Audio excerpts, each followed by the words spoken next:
KMOX. What a great morning it is here on this Monday. Welcome into the show. Good to have you with us. We are with you until 12 o'clock today before the Gas House Gang comes calling for you. 314-436-7900 is the phone number here at KMOX to call and to text. You can leave voice messages on the Odyssey app as well. That is a free service where you can listen to the station and the podcasts and, well, everything. Cardinals baseball even. If you're in the listening area, download the app and listen live and listen for free. If you would like to watch the show, you can do that too. We are on Facebook, YouTube, or Twitter. Our Twitter account is @ChrisAmyKMOX. Time now for the top of the order. The top 3 stories everyone will be talking about. The opening series in the books for the Cardinals, and they've taken 2 of 3 from the Tampa Bay Rays. What a fun weekend at Busch Stadium. And TSA employees may finally get paid today. And, you know, talking sports, I mentioned the Cardinals. Well, Josh Schertz was a candidate for the NC State job. He's right now the SLU coach. Well, you can breathe easy because he's going to remain the coach at SLU, their men's basketball program. And speaking of basketball, the Fighting Illini are going to the Final Four. Wow, they're doing it again. Last time they were in the Final Four, you might remember, was here in St. Louis at the Dome. It's amazing. The pitch to Weatherholt is grounded to the right side, base hit. The Cardinals tie it. Here comes Jordan Walker. The play at the plate, not in time. The Cardinals walk it off with rookie J.J. Weatherholt coming through in the bottom of the 10th inning. The Cardinals win it by a score of 6-5. How about that ending? Yeah, how about that? Indeed. So the Cardinals' new guy, J.J. Weatherholt, this is the dude that we've all been talking about all spring and going back to last year even. Their best prospect, one of the top couple of prospects in baseball that started the season on a major league roster. So in the middle of what is a rebuild, essentially, for the Cardinals, we're just looking for something to be excited about. They played great ball over the weekend for the most part, and they won. They took 2 of 3. And you got your guy who is the newcomer who is already delivering. And it's awesome to see that. Yeah, it's been really fun.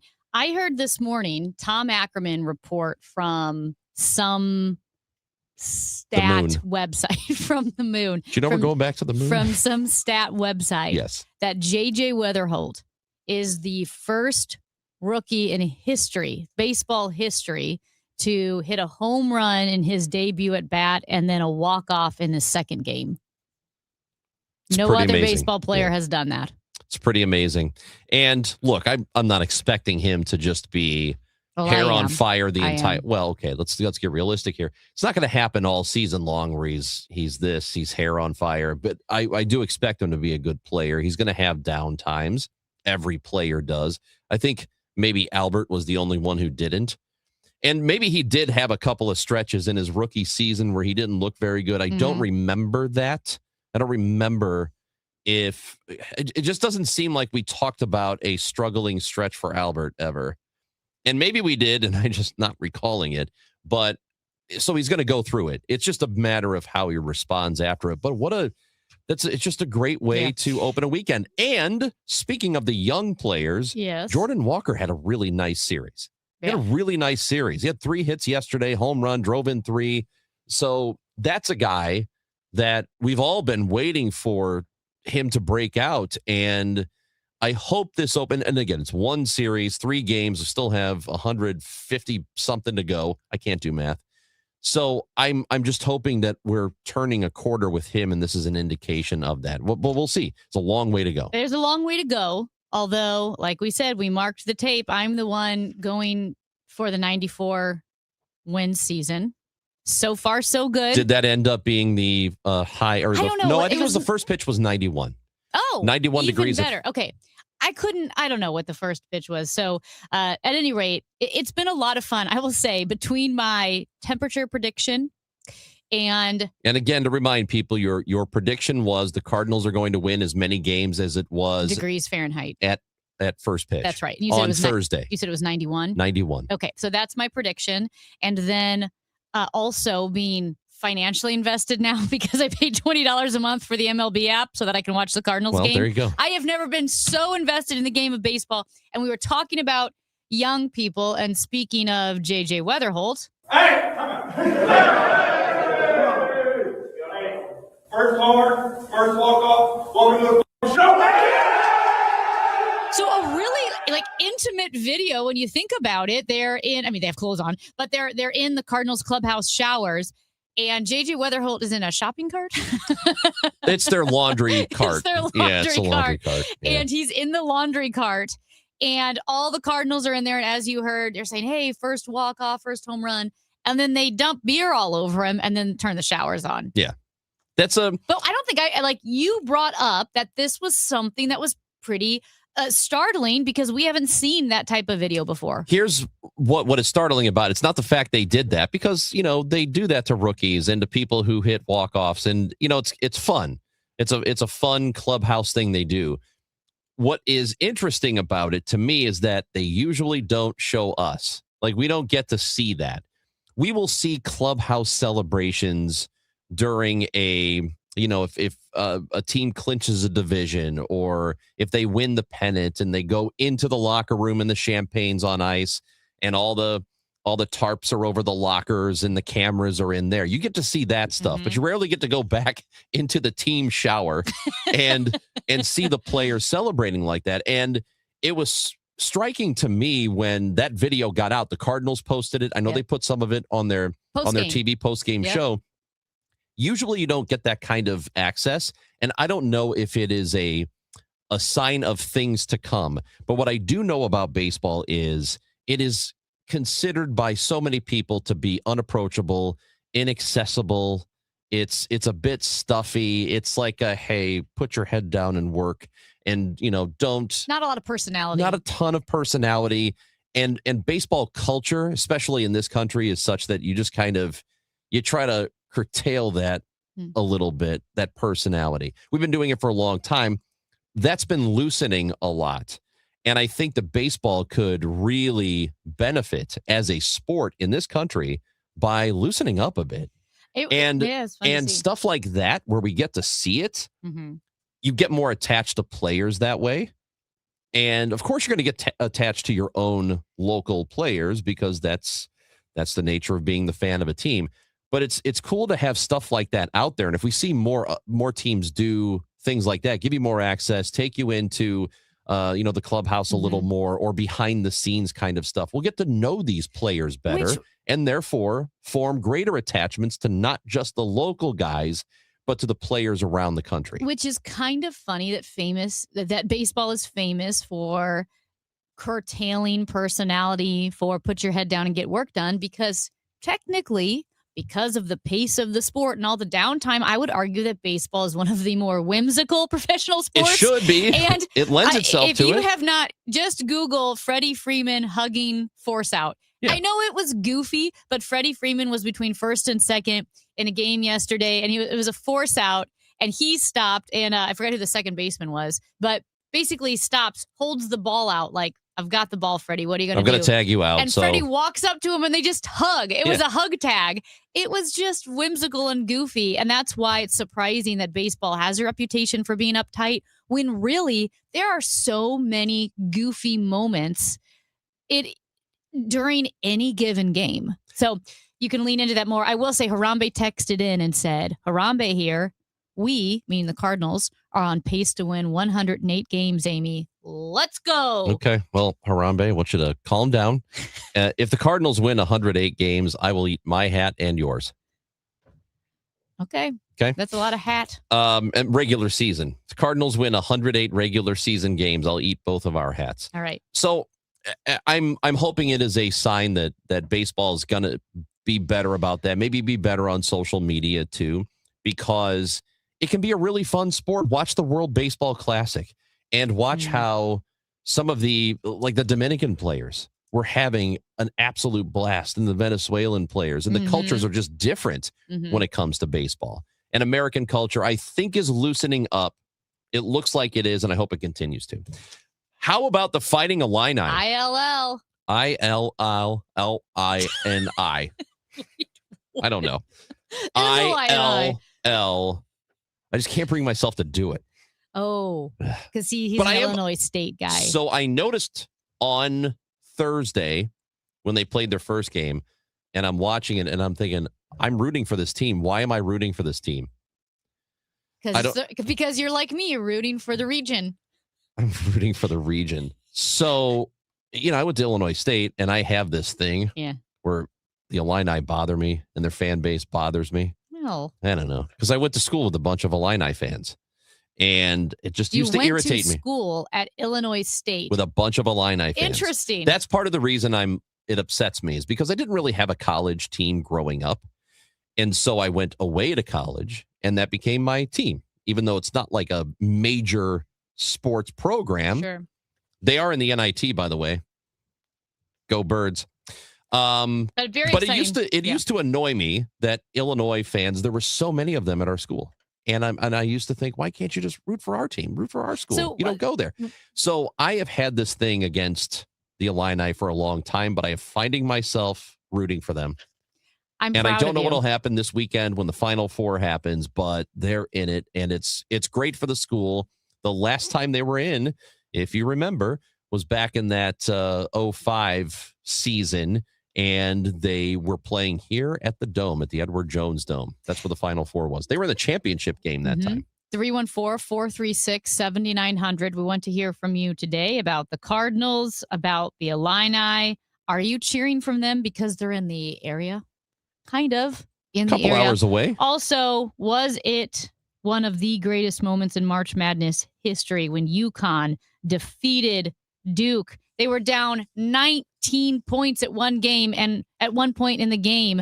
And then with a second left, a Hail Mary shot from, it was way past the 3-point line. It was past 3-point, but it was actually still where Caitlin Clark range. usually shoots. It was from Caitlin Clark's area.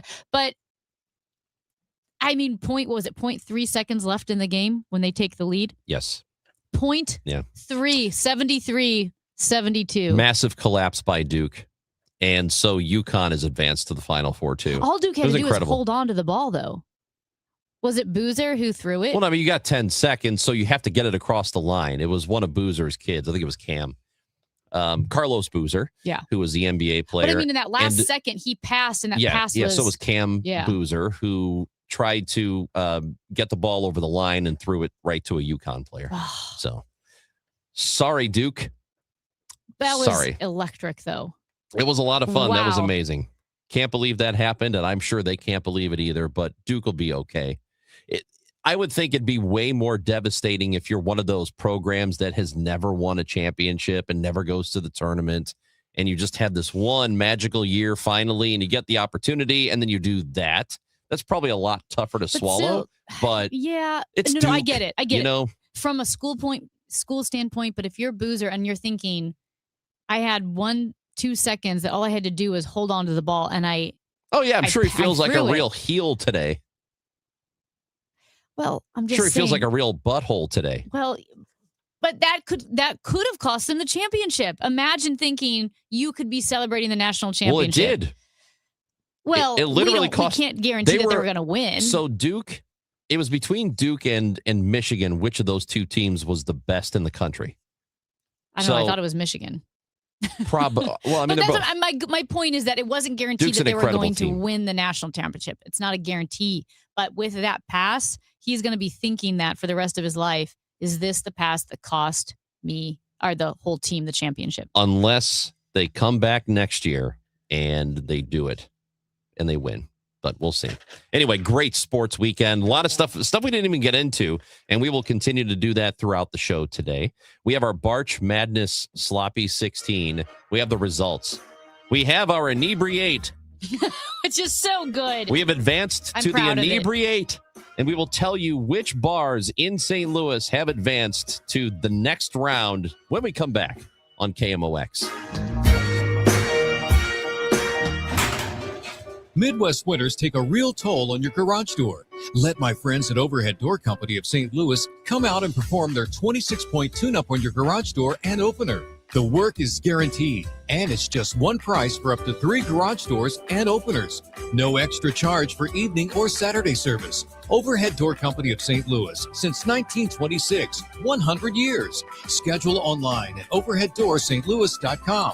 That's overheaddoorsstlouis.com. Siteman Cancer Center Spotlight. Dr. Jean Wang, a WashU Medicine gastroenterologist at Siteman Cancer Center. Once you're 45 and over, even if you're not having symptoms or even if you don't have a family history, we recommend everyone get screened for colorectal cancer because everyone is at risk. Everyone is at risk, even if you're not having symptoms. This is Colorectal Cancer Awareness Month, and for more information, you can visit siteman.wustl.edu. What's up? It's Draymond Green. I'm back for my 14th NBA season, and my podcast, The Draymond Green Show, is back too. This season, I'm breaking down games, reacting to the biggest NBA stories, and sitting down with teammates, rivals, and culture shapers. And trust me, I'm not holding back on the court or on the mic. 2 new episodes every week. New segments, big conversations, real basketball talk for the real hoop heads. Listen to and follow the Draymond Green Show wherever you get your podcasts.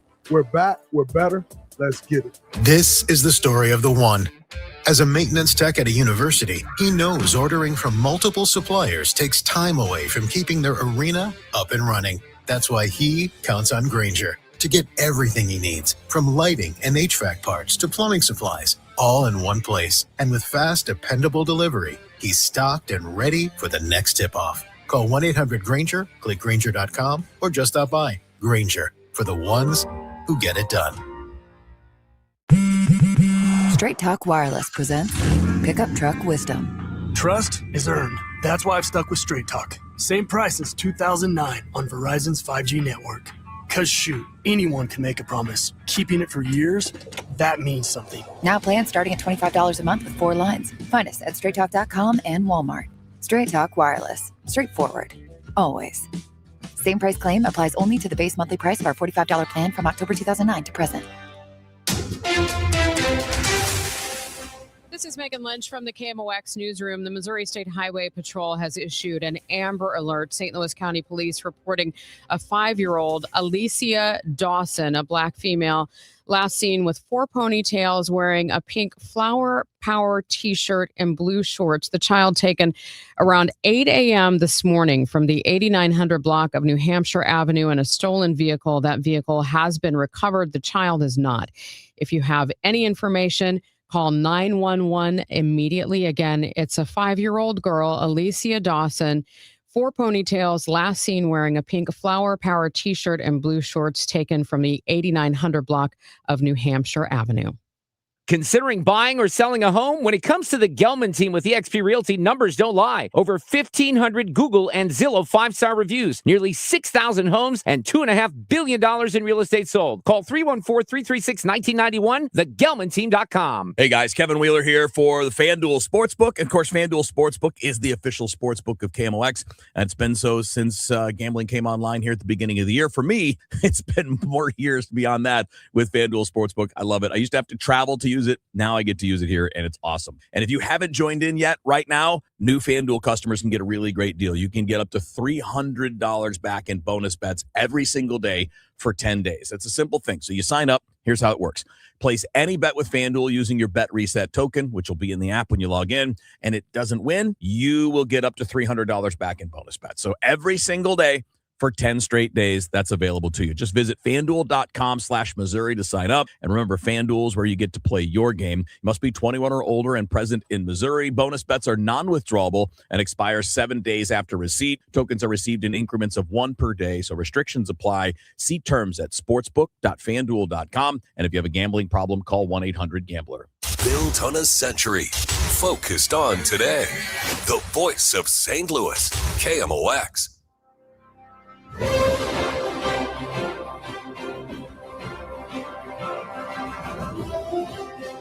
We are getting down to it, Amy Mark scores. Oh, baby. The Barch Madness Tournament rolls on here on the Chris and Amy Show as we try to find the best bar in St. Louis. And you can go to our Twitter account at Chris Amy KMOX, and you can see the bracket for yourself.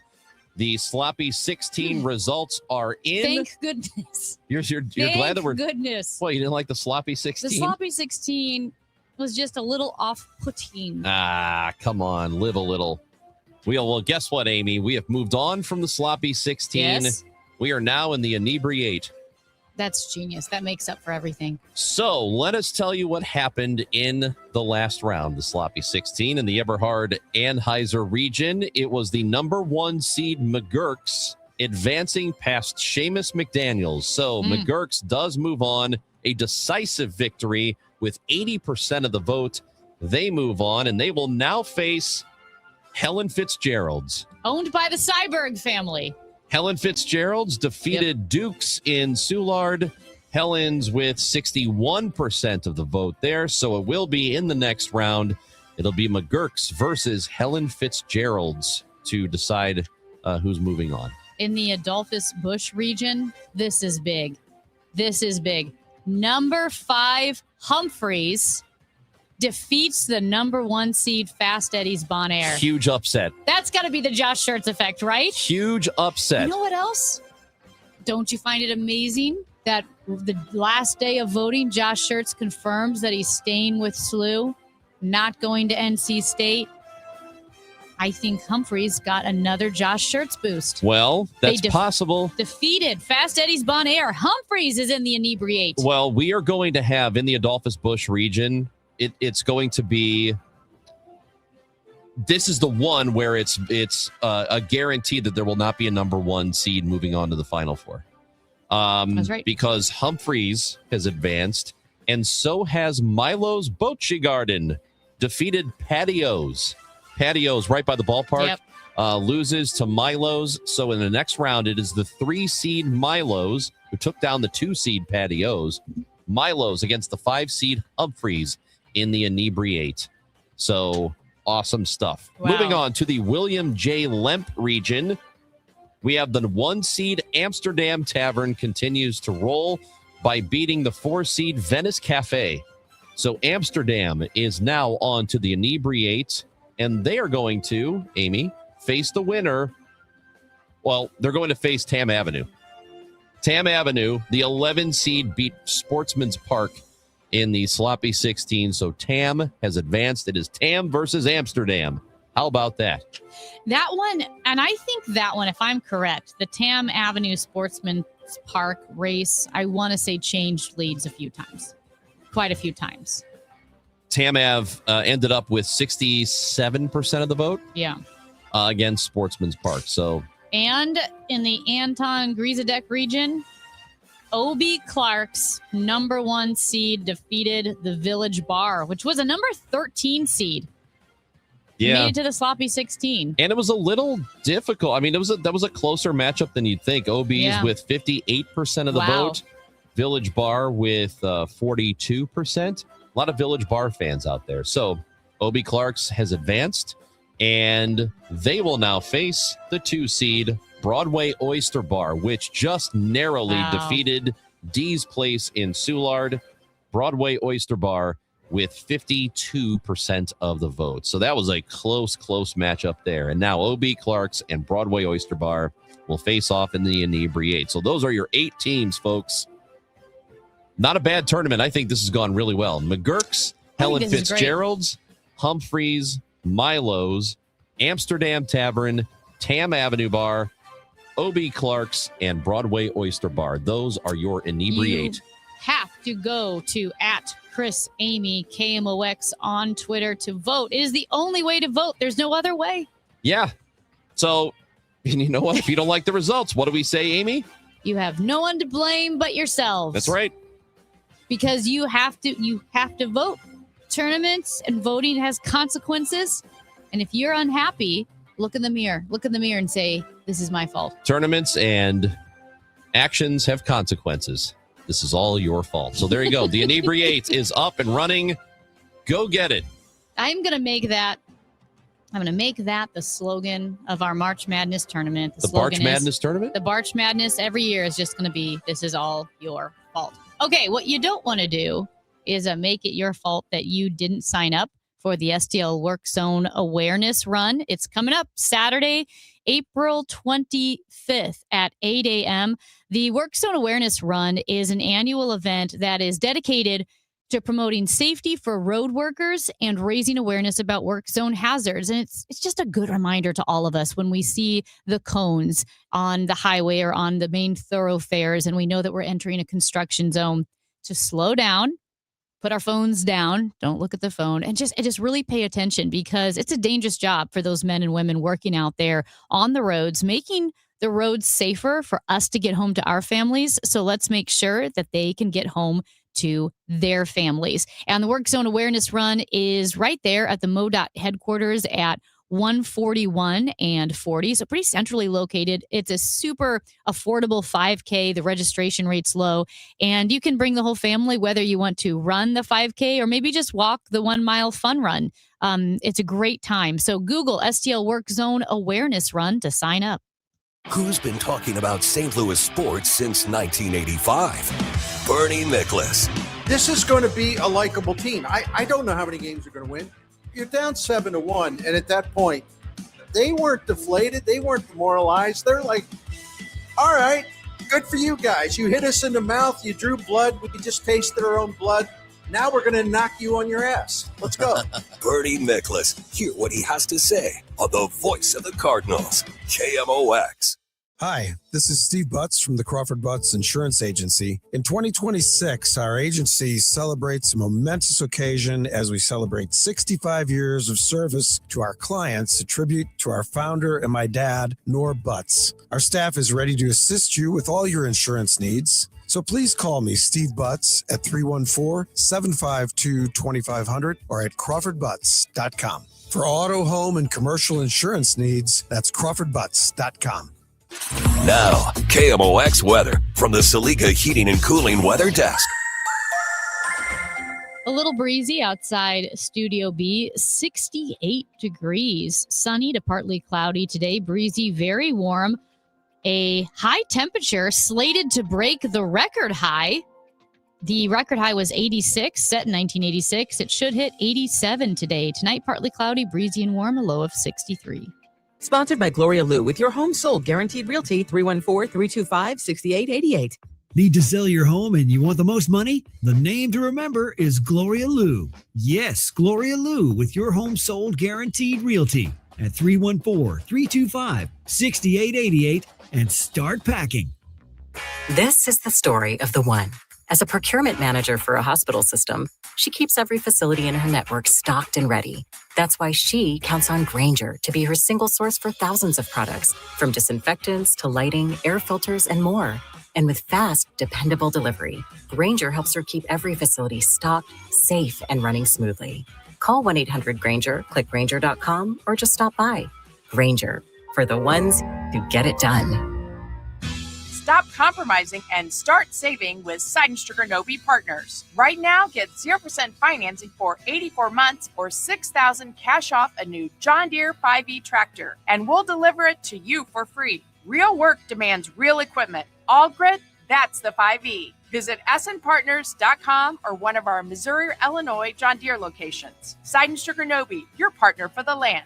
Offer valid through 4/30/2026. Some restrictions apply. See dealer for details. Save big money on your next painting project at Menards. Pristine interior paint and primer in one is Dutch Boy's best hiding and most durable paint. It delivers a smooth, elegant finish while providing maximum scuff, stain, and mark resistance. Save big money on Dutch Boy paints and get your painting project started today. Plus, check out our weekly flyer on Menards.com for more great deals happening this week. Save big money at Menards. New tax resolution firms are popping up every day with high-paid celebrity endorsers, advertising ridiculous claims in their TV ads. That's why they have the tiny, unreadable disclaimers at the bottom of the screen. Hi, this is Lance Drury with the Lance Drury Law Firm. Our ads never have those ridiculous, fast-talking, tiny disclaimers at the end because, simply put, there are no guarantees when it comes to the IRS and wiping out tax bills. And we don't make promises we can't keep. Of course, there are ways the Lance Drury Law Firm can help resolve your tax debt, but no company can guarantee it will eliminate it. This is why their clients call the Lance Drury Law Firm when those promises don't pan out. If you have tax problems, you have legal problems, call me, Lance Drury in St. Louis at 314-260-6120 or visit Lance, D-R-U-R-Y, law.com to schedule your free consultation with your local tax resolution law firm. The choice of a lawyer is an important decision and should not be based solely upon advertisements. Experience the power and passion of Mahler's Fifth Symphony with the St. Louis Symphony Orchestra. Music director Stefan Denev leads this monumental work, paired with the St. Louis Symphony Orchestra's first performances of Carlos Simon's Double Concerto Suite, featuring Grammy-winning violinist Hilary Hahn and cellist Seth Parker Woods. April 10th, 11th, and 12th at Powell Hall at the Jack C. Taylor Music Center. Tickets at slso.org. Rush Hour Sports, Matt Pauley, Kevin Wheeler with you here. Bernie Nicholas joins Rush Hour Sports tonight at 5 on America's Sports Voice, KMOX.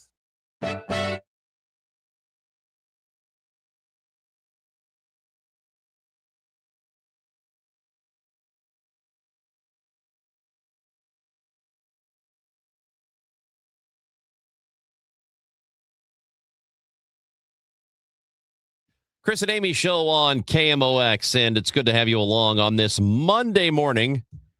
We are just having a great day. It's nice out, but it's going to be too hot. Mid-80s or something like that? You're always complaining about the weather. Hate it. It's too. We're having another record high today.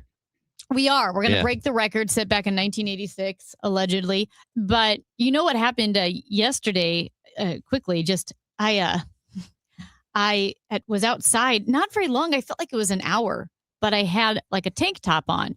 But remember, I feel like it's been cold all winter. You got sunburned, didn't you?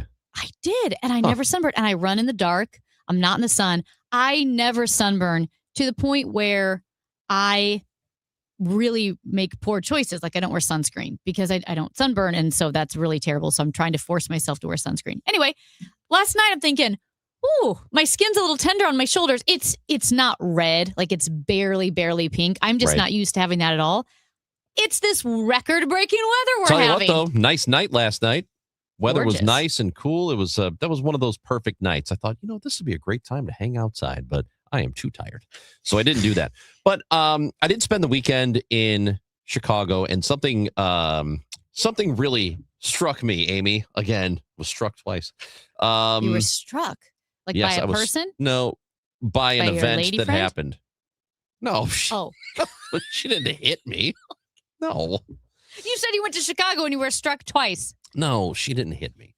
So the parking situation, okay? It's not that easy downtown. And there are some spots in the city where you can find that are not permit or not pay. And I just happened to stumble upon one. Okay. And I was about to go park in a garage and I saw this spot. I go, that can't be. It can't be, right? It's too good to be true. So I parked in it. And I thought, oh my gosh, this is it. This is great. This is a real, actual free spot. So I left my car there. Okay. And I came out day 2, from the hotel. Because you're just going to park there, use public transit, walk. Yeah. You don't need your car. Right. So I walked out the second day and there's a ticket on my car. The orange, envelope with the ticket inside. I'm like, what? No. I'm looking at the signs. I go, no, there's no sign here. There's no meter here. You're not a noob. You know how to park in Chicago. Yeah, I'm not an idiot. Well, I mean, maybe, but not in parking. So I'm looking around. I'm like, no, this is okay. So then I pull out the ticket and I look at it, and it says that I don't have my registration sticker affixed to the license plate. And I looked at my license plate, and sure enough, there's no sticker. And I went, oh my God, did I get stolen? Did somebody rip it off? In the middle. It goes on the right. Yeah. And so that lets you know that, your car is up to date. And I looked at it and I went in my car and by golly, this car I have had since last summer. Mm-hmm. So my registration started in September. So 9/25. Yep. Okay. My sticker for my license plate has not been on my car since September of last year. September, October, November, December, January, February, March. About 7 months here. And I didn't realize it. I just didn't realize it. I've been in the city of St. Louis for 7 months without a sticker on my license plate. No ticket. I'm in Chicago one night. Ticket. Someone get Charlie Brennan on the phone. This is a Charlie Brennan kind of thing, right? Thing. He is the patron saint of expired tags. I park in the city of St. Louis every single day. I park on a street. I mean, I know that we park in a garage here, so we're off away from the street. But I park on a city street pretty much every day in the city of St. Louis. Yeah. Nobody has ever looked at that. And I'm thankful for it. And I'll fight this ticket. I'm not going to pay it. Well, did you clarify I do have my registration. that your sticker was in the It was console? in the car. Yeah, it was in the center console. It was in the car, still on the paper. I thought when I put the new license plate on, I guess I thought it was there and it wasn't. So, I can't believe. I mean, I can, because we talk about how a lot of stuff, parking isn't very well enforced, though I've gotten parking tickets in St. Louis. Oh, I get parking tickets downtown. And recently, but why is that not a thing they look for? Well, they don't, and this has been a huge issue going back years and years and years, but the city of St. Louis just simply does not enforce expired tags, expired plates, no plates. I would say I was on the Highway 40 and 14th Street ramp this morning, and 2 of the 3 cars around me didn't even have license plates. It wasn't that their tags were expired. They didn't even have license plates. And in the city, and Charlie Brennan used to say this. He goes, you know who the doofus is? It's the law-abiding citizens who pay to make sure they're up on their taxes and get their car registration up to date and pay for their tags. You're the idiot because it's just simply not enforced here. Speaking of the lady friend, she had her car here for the last 3 years. Mm-hmm. And was she pulled over? I can't remember what happened. No, she wasn't pulled over. But somebody recently said to her, hey, you know your plates are expired. And she said, what do you mean? And they said, yeah, your plate's been expired for 3 years. She's been driving around with it. She's from Maryland. They don't do it out there like the way we do it. You don't have to get the sticker every year. Oh, what do they do? I forgot, but it's not this. It's something completely different.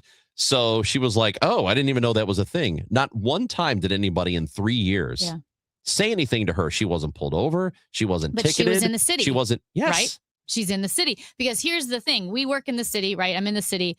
I have lived in the city, like living in Dogtown. I've lived on the edge, Forest Park. So it's Clayton, but you're all up and about town. And I don't even feel like Clayton enforces it because, like I said, my tags, well, it's been a long story that you bring this up because my tags are currently expired because I have been in the process of paying thousands of dollars. My car is getting old.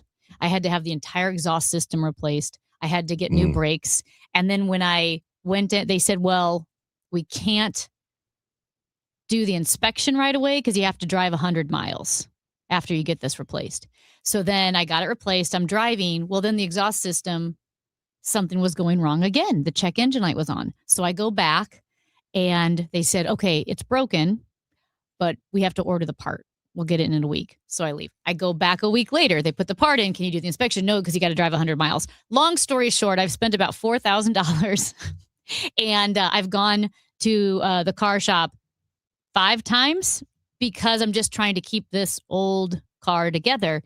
But my tags are expired. I'm in the process of getting it taken care of. I've not gotten pulled over. I've parked in the city, right? We park here in the garage. And I go to Baldwin one time to visit my brother and sister. And a cop pulls up behind me on Big Bend at 141, turns his lights on immediately because we were at a stoplight. So we had time to look at my plates. And he pulls me over and he goes, your tags are expired. And I said, I do know. And I opened the center console and I said, I'm so sorry. And I handed him $4,000 of Dobbs receipts and gave him the entire schedule. And he said, that's a lot of money to spend on a car. I said, I know it is. He goes, just get it taken care of. I said, I will. And you know something? I have driven all over the area here for the last 7 months. We've done remotes way the hell out west. I've been in Chesterfield. I've been in Baldwin. I've been all over the place. And no one's pulled me over. Yeah. I've had cops behind me. Really? Yes. See? In Illinois, too. Bad. Illinois and Missouri. I manifest chaos. I'm telling you. I am not. I couldn't believe that I didn't get a ticket. I'm saying that, yes, I'm driving around with no ticket, with no sticker at all on my plate, and I am not getting pulled over. That's my point, is I think I have the bad vibe, and you've got a vibe. Even if it's not a good vibe, it's neutral. Yeah. I've got the one where, like, I walk in, they give my friend Noah coffee for free because she has the best vibe in the world. She's the best person. Yeah, your vibe stinks. I walk in, they charge me twice. Yeah. They're like, we're going to charge you extra. You're bringing this place down. That's exactly Remember right. when I got called a life suck in Nashville at the Nashville bar? And he goes, you are a life suck. You suck the life out of every party you go to. That's what he told me, Matt. You are what my friends and I refer to as a fun sponge. As soon as you walk in the room, you just soak up all the fun. And it's all gone. Can you believe it? Yes. Yeah, I can believe. Yes, I do. Can you believe it? Who would say such a thing? Everyone. Oh my gosh, you guys are so mean. I'm delightful. I'm positive for the most part. I've been more negative now. That's just because I work here. Yeah, well, stop blaming it on other people. I am Stop blaming delight. your negativity on other people. At any rate, I'm in the process of getting my tags renewed, but it has been very expensive. But guess what I found? I did find the little card that says, hey, your tags are expired. Get your tags taken care of. Don't be a scofflaw like Amy was and like I was. You were. You weren't really a scofflaw, though. Well, I did. Charlie Brennan did that on purpose, what you did. He drove around for about, I think it was just less than a year with his sticker in the center console to see if he ever got pulled over. And he never got pulled over. Neither did I. Not even I'm in Illinois a lot too. Haven't gotten pulled over there either. So, but still, don't take this as an excuse to just say, well, I guess I don't have to get it done. We're also because no one's pulling them over. We're also going to break, but I just have to say, I forgot to say this. I also didn't know that another state would give you a ticket for your tags being expired in a different state. I don't Why know does how that Illinois works. care? I don't know how that works. Well, I think everybody wants your car to be registered. Sure, but I don't know. That's Amy Marks Kors. I'm Chris Ranji. Good that you're with us today. And it's great that baseball is back. Yep, the season is in full swing. You like that? Yeah, and baseball fans, FanDuel is giving you a chance to call your shot with daily dingers. So here's all you have to do to join the action. Just make your free pick on who's hitting a home run in their game. And if you're right, you're going to get a profit boost to use on your next bet for a chance at extra winnings. It's just another reason why FanDuel is the home of home runs. So tonight's game, Cardinals-Mets, Jordan Walker's plus 520 to hit a home run. You think he's going to hit his second of the season? Well, if you do, that's a plus 520 bet right now. Head over to FanDuel.com/Missouri to opt in for daily dingers and make your free pick on who's hitting a homer. FanDuel, an official partner of MLB. Must be 21 or over and present in Missouri. No purchase necessary. Opt-in required. Bonus issued as non-withdrawable profit boost tokens. Restrictions apply, including any token expiration and max wager amount. See terms at sportsbook.fanduel.com. Gambling problem? Call 1-800-GAMBLER. It's time for a $98 AC tune-up. Calling all runners. Register now for the Cardinals 5K on Saturday, April 18th, and you can take a victory lap on the field at Busch Stadium. Don't miss this chance to bring the whole family for a fun St. Louis 5K race that brings fans together to support kids in the community. The Cardinals 5K, Saturday, April 18th. Register now at cardinals.com/5K. And for more information, just head to KMOX.com/events. This is Megan Lynch from the KMOX newsroom. Just a reminder that the Missouri State Highway Patrol is seeking the public's help to find a 5-year-old girl this morning. She was last seen in a vehicle that was running and left unattended. It was stolen. That vehicle was recovered a short time later, but that child is still missing. She is 5-year-old Alessia Dawson, about 2 foot tall, 60 pounds. She's black, pink, and blue barrettes in 4 braids in her hair, and she was wearing a pink shirt with flower power on the front and blue shorts. She was taken from the 8900 block of New Hampshire Avenue in Afton, Missouri. If you have any information, please call 911. Glover here for my friends at Cantor Injury Law. Cantor is local, and we're here doing the work every day. We're right here in St. Louis, and we're ready to fight for you. CantorInjuryLaw.com or call 314-628-9999. The choice of a lawyer is an important decision and should not be solely based on advertisements. If you own a small business, the pressure never lets up. Something's always coming at you. That's why business owners turn to LendSeek for funding. I don't need promises. I need options. LendSeek's AI platform showed me real funding choices. Now I can cover payroll, handle taxes, and go after growth opportunities without the daily stress. Up to $5 million with funding in as fast as 24 hours. No upfront costs. No prepayment penalties. Start ready, stay ready. LendSeek.com. LendSeek.com. For the last 33 years, you've discovered that at Banner Construction, we pride ourselves on quality craftsmanship. We believe the single most important decision homeowners must make when considering an exterior restoration project is, who do you hire? At Banner, we provide well-engineered, meaningful, long-term solutions to transform your home into the pride of the neighborhood.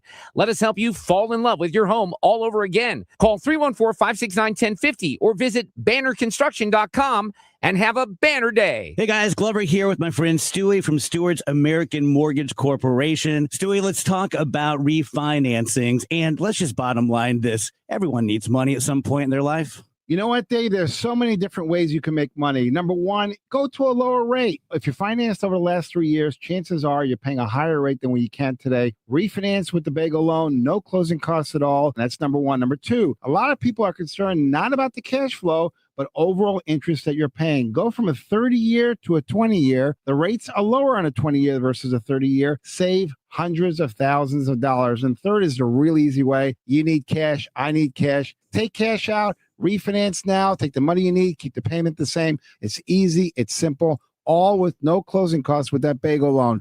If you're looking to save money, get a little cash to your pocket, and do it with the right person, give Stewie a call or a text on his personal cell phone, 314-324-4440, or Google the Bagel loan, NMLS 226715. For 100 years, KMOX has been the voice of St. Louis, informing, entertaining, and connecting our community. Now, we live a century of service at KMOX100.com, a website that allows you to explore classic KMOX audio, rare photos and video, and the legendary voices that shape St. Louis. Every headline, every heartbreak, every heartbeat lives on at KMOX100.com. Now, did you see this? With Chris and Amy.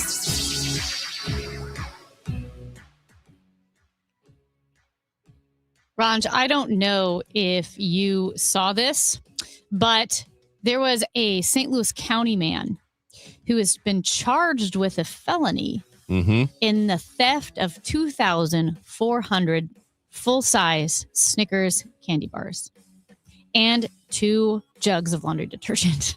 I did see this laundry detergent is expensive. So it is expensive. And I think it has street value too. You can resell it. But he stole from Sam's Club in St. Charles 2,400 full-size Snickers candy bars 2 days before Halloween last year. Clifton L. Davis of St. Louis County was charged last week with felony stealing 50 boxes of Snickers and 2 jugs of laundry detergent. Do you think he went there to commit the candy crime and then thought, oh, I also need laundry detergent? Well, chocolate is really difficult to get out. You want to have good detergent. That's true. And I don't know if this is a theme, but if I may be so bold as to keep the floor, there was another candy theft. This one in Europe. Someone stole 413,793 Kit Kat bars. Well, I was just about to tell you that. So if you could just shut up, please. Kit Kat has issued a theft. Yes, Kit Kat has issued a statement. They had put this out yesterday. It says, we can confirm that 12 tons of Kit Kat products were stolen while in transit between our factory in central Italy and their destination in Poland. We are working closely with local authorities and supply chain partners to investigate. The good news, there are no concerns for consumer safety and supply is not affected. Thank you. So Kit Kat has also been stolen. Well, did you hear a Kit Kat spokesperson said in that same statement, we've always encouraged people to have a break with Kit Kat. but it seems thieves have taken the message too literally and made a break with more than 12 tons of our chocolate. They've always got to be cute, don't they? It's always got to be something cute. Well, don't you think it'd be like if someone stole all the Chris and Amy Show t-shirts that don't exist? Wouldn't you feel a little flattered that the thieves chose to steal your show shirt? They thought this has value. My show shirt? Yeah. The Chris and Amy Show. If we had Chris and Amy Show swag and a whole truck of our stuff was stolen because somebody thought it was so valuable, wouldn't you feel a little flattered? Yeah, probably. Amy, you ever do you remember the name David Neal? No. Who would be about 54, 55 years old. Well, He would be. Right about now. Yeah, maybe something we don't know. But he was charged with aggravated burglary and assault after he entered a guest's room at a hotel, at a Hilton hotel. No.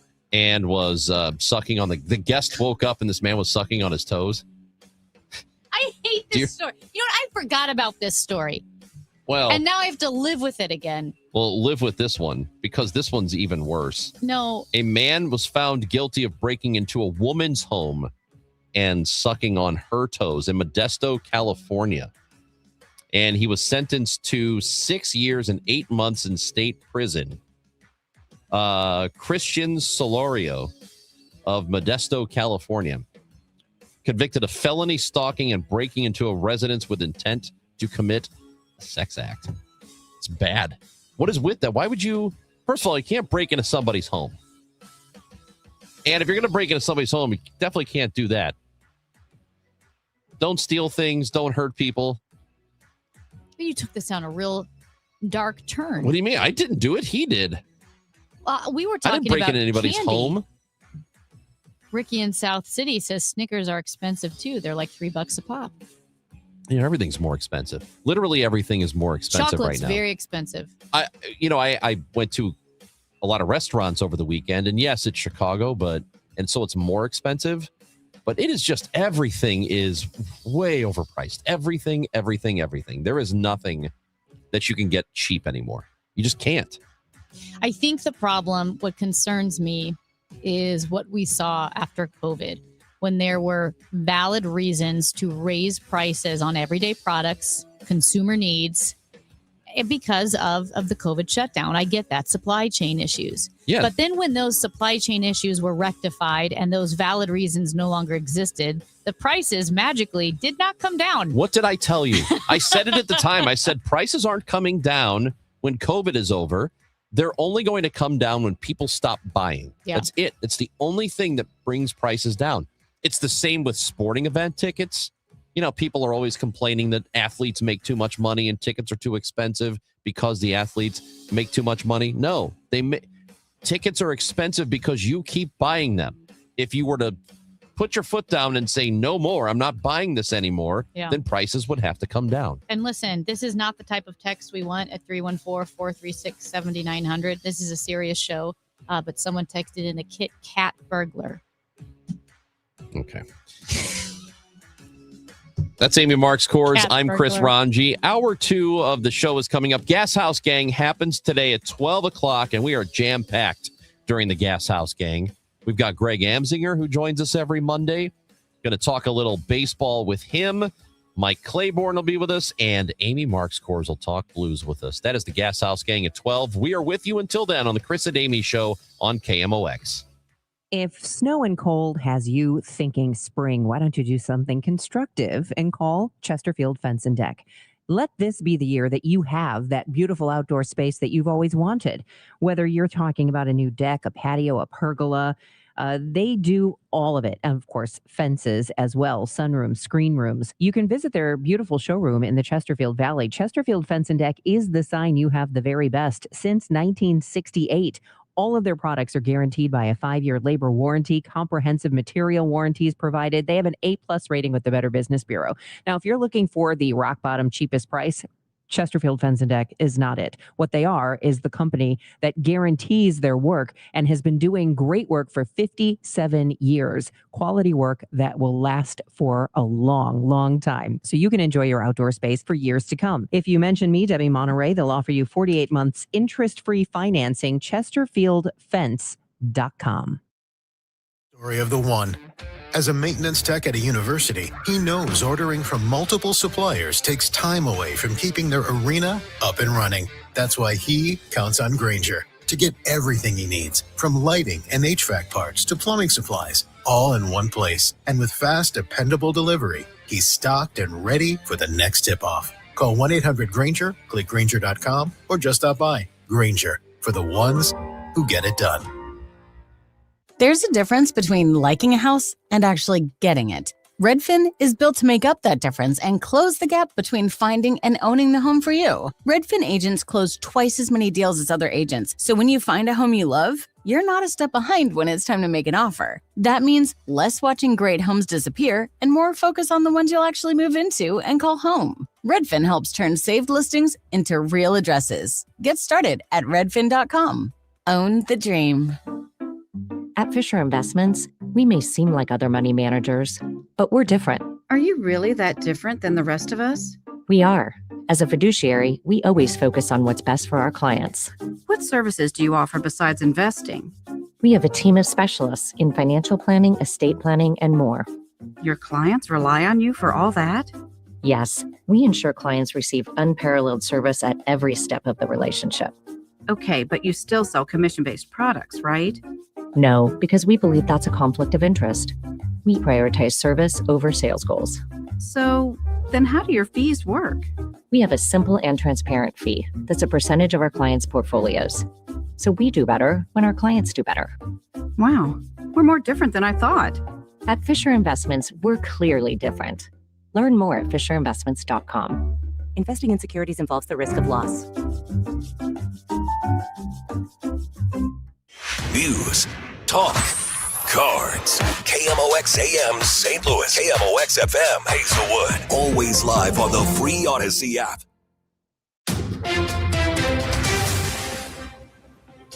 It is 10 o'clock. It is mostly sunny, windy, 70 degrees already in downtown St. Louis. I'm Debbie Monterey. CBS News has learned several hundred Special Forces members have now arrived in the Middle East, adding to some 3,500 Marine sailors and soldiers already deployed there. Retired U.S. Navy Vice Admiral Robert Murrett tells CBS even if President Trump decides to put more troops on the ground in Iran, the mission would be limited in scope. This is not the kind of force package you would need for a major invasion to seize and secure and maintain large parts of territory. The U.S. Embassy in Venezuela has resumed operations after 7 years, according to a statement from the State Department. The statement called the reopening of the embassy in Caracas, quote, a new chapter in our presence in Venezuela. That's CBS News correspondent Jim Krasula. The move comes following the Trump administration's ouster of President Nicolas Maduro. More security for downtown St. Louis could be in place as soon as May. That's what Bob O'Loughlin told attendees at the Historic Revitalization for Missouri luncheon Friday. O'Loughlin's expected to be on the board of the new downtown St. Louis Entertainment District. That new district made possible by the passage of state legislation and the Board of Aldermen bill that passed, but it has not yet been signed by Mayor Spencer. O'Loughlin, who is chair and CEO of Lodging Hospitality Management, says a visible police presence is crucial to making downtown visitors feel like they're in the safest downtown in the United States. A contract dispute trial between a Springfield, Missouri development group against Mercy Health won't get underway this morning in Clayton because Mercy settled, but it brought to light more details involving the FBI, blackmail, and rape allegations. Pitt Development Group says Mercy executive Don Sorensen was extorting them because he was being blackmailed by architect Steve Warlick, who was being investigated by the FBI for rape allegations. According to the Post-Dispatch, Pitt wanted to depose the woman at the center of the rape charges to show the connection, but Mercy then reached a settlement with her, which included a non-disclosure agreement. Recent federal drug charges against Warlick and Sorensen are tied to investigations into the two, including accusations Sorensen awarded Mercy construction work in exchange for gifts. From the KMOX business desk, East St. Louis city officials expected to announce a new solar initiative tomorrow, described as a way to deliver long-term energy savings, economic opportunity, and community ownership. The announcement's expected to unveil a new model for community solar programs. Mostly sunny, breezy, and quite warm this afternoon. High 88. That would break the record of 86 from 1986. Partly cloudy, breezy, and mild tonight, though 66. Tomorrow, times of sun and clouds, another breezy, very warm day, high 88. The record 87 was set in 1981. From the Saliga Heating and Cooling Weather Desk, I'm AccuWeather meteorologist Joe Lundberg on 104.1 FM KMOX. It is windy and 70 degrees in downtown St. Louis. The weather sponsored by Artistic Decks. I'm Debbie Monterey, KMOX News. Ready to hit a home run with your backyard? Call Artistic Decks. We're celebrating 25 years of A-plus service with massive rollback pricing. Get a professional custom-built deck for less. Hit it out of the park with Artistic Decks. Call 314-280-0821 today. Chris and Amy now. The Dave Glover Show at 1 on the voice of St. Louis, KMOX. Sure wish we had the NBA here in St. Louis. It is hour 2 of the show. Chris and Amy, we are glad you're with us today until 12 o'clock, and then the Gas House Gang. And of course, we are really, you can include the Battlehawks if you want to, and soccer. But as far as the 4 major sports go, we're a 2-team town. We've got the Cardinals, we've got the Blues. But the NBA is, and I've always thought it was an interesting product. And it's not just because the games themselves can be good, the sports can be good, but there's also a lot of off-the-court intrigue, at least as far as I'm concerned. And we are now joined by longtime executive in the NBA. He was with the Hawks. He was with the Clippers for a long time. Pete Babcock joins us, and he is the author of a new book, Courts of Justice, A Life in Basketball and Activism. Pete, good to have you with us today. How are you? I'm fine. How are you? We're doing great. So being a longtime executive, you were with the Atlanta Hawks. You spent many years there. So you spent many years in the game. One thing I would say about the NBA, as I sort of introed, is that it is a different sport in the sense that it's more of the social justice stuff or the political beliefs and that sort of thing is more prominent. People aren't afraid to share their opinions in that league, maybe more so than in others. Would you agree the NBA is a little bit more like that than the other Big Four? Yeah, I'm obviously got a biased opinion, but I think the NBA has been the most progressive sports entity that we have because they haven't been afraid to step out and make strong political statements. Or social statements more than political, and even understanding that it may turn some fans away who will have the reaction like keeps that stuff keep social issues out of it, just play the game. The commentaries about like telling players just shut up and dribble. We won't care what your opinions are. So I've always been proud of the league for having the courage and the initiative to step forward and promote social justice on all fronts. So it's been a real good thing for me from my career perspective. One of my favorite books is October 1964 by David Halberstam, looking at the Yankees-Cardinals World Series, but really using baseball as a lens to see the civil rights movement and those changing cultural currents. And this is kind of your book, is you're looking at your life in the NBA, your life in basketball, but also doing so through a lens of the societal shifts that you saw during your career. Exactly. That the whole point of this book was to not only share my journey, the unlikely journey from being a high school coach and to 42 years in the NBA, but how we tried to use the game as a vehicle to reach the underserved in all the different communities where I worked.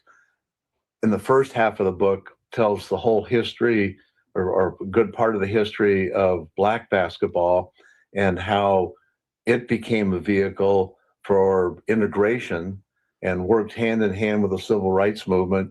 Some of it intentionally done, some of it unintentionally, but the result was it was bringing people together from different races, different backgrounds, and breaking down barriers that had existed and forming teams that were highly successful with people with different perspectives and different cultural backgrounds. So the game really has become a vehicle for that. And so in the book, I try to tell the stories about how that all evolved from the very beginning. Longtime basketball executive Pete Babcock is with us on KMOX. And you mentioned earlier that there is this, when it comes to sports, this idea from a lot of fans, not all, but there are a lot who say players should put your head down and play. Don't want to hear about your politics. Don't want to hear what you think about anything.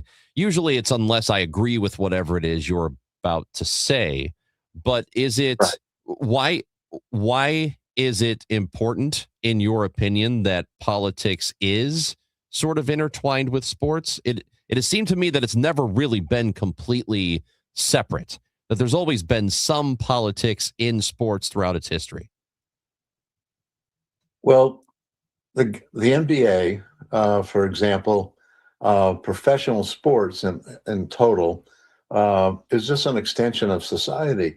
It's not devoid of what's happening in society. It's a part of society, and so it impacts all their lives. And when you go through the stories of the pioneers who laid the groundwork to integrate the league, you find out the prices that they had to pay, the abuses that they had to endure in order to get to a point where they were accepted and as equals in the league, and they set the stage. They paved the way, so they have every right. Players today have every right to express their opinion, particularly as it deals with social justice. And so it continues to be an ongoing problem. It's not a problem that we've solved in our society. I remember John Lewis became a good friend in the years I was in Atlanta. We did a lot of work together in different community projects. And I asked him one time if he ever got discouraged with the rate of progress or the rate of not progressing as fast as he thinks we should, or that we should as a society. And he told me something I'll never forget. He said, I never get discouraged, ever. He said, I get disappointed sometimes, but he said to me, we can never give up. We can never stop pushing for what true equality should be, equal rights for everybody. And if we can use at the game of basketball, and he wasn't a huge basketball fan, but he followed it to a degree. And he said, if the game can be used to help bring people together, then that's a positive thing. And so the players, my opinion is the players have every right to express their opinion, and because they're the ones that have laid the groundwork and continue to suffer some of the discrimination that's still there. The years when I was in Atlanta, we unfortunately would have players who'd be stopped in traffic stops for racial profiling for no other reason. There was a black man driving a nice car, so the idea is, well, he must be a drug dealer, and so they pull him over, and he hadn't broken the law. He had no traffic violation, but they got pulled over. And I dealt with that a number of times when I was a GM in Atlanta, dealing with those issues with the players and helping them navigate some of those situations.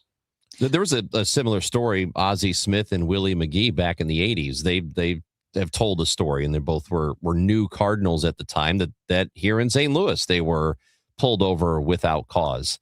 And I'm sure there are other examples of that, but that's a thing that we know does happen quite a bit. Yeah, unfortunately, it still happens today, and in certain communities. And so what John Lewis said to me has always stuck with me, is like, we can never give up, trying to make things better. It's okay to get disappointed sometimes, but don't ever get discouraged. Just keep trying to do what's the right thing. We're speaking with Pete Babcock, former NBA executive and author.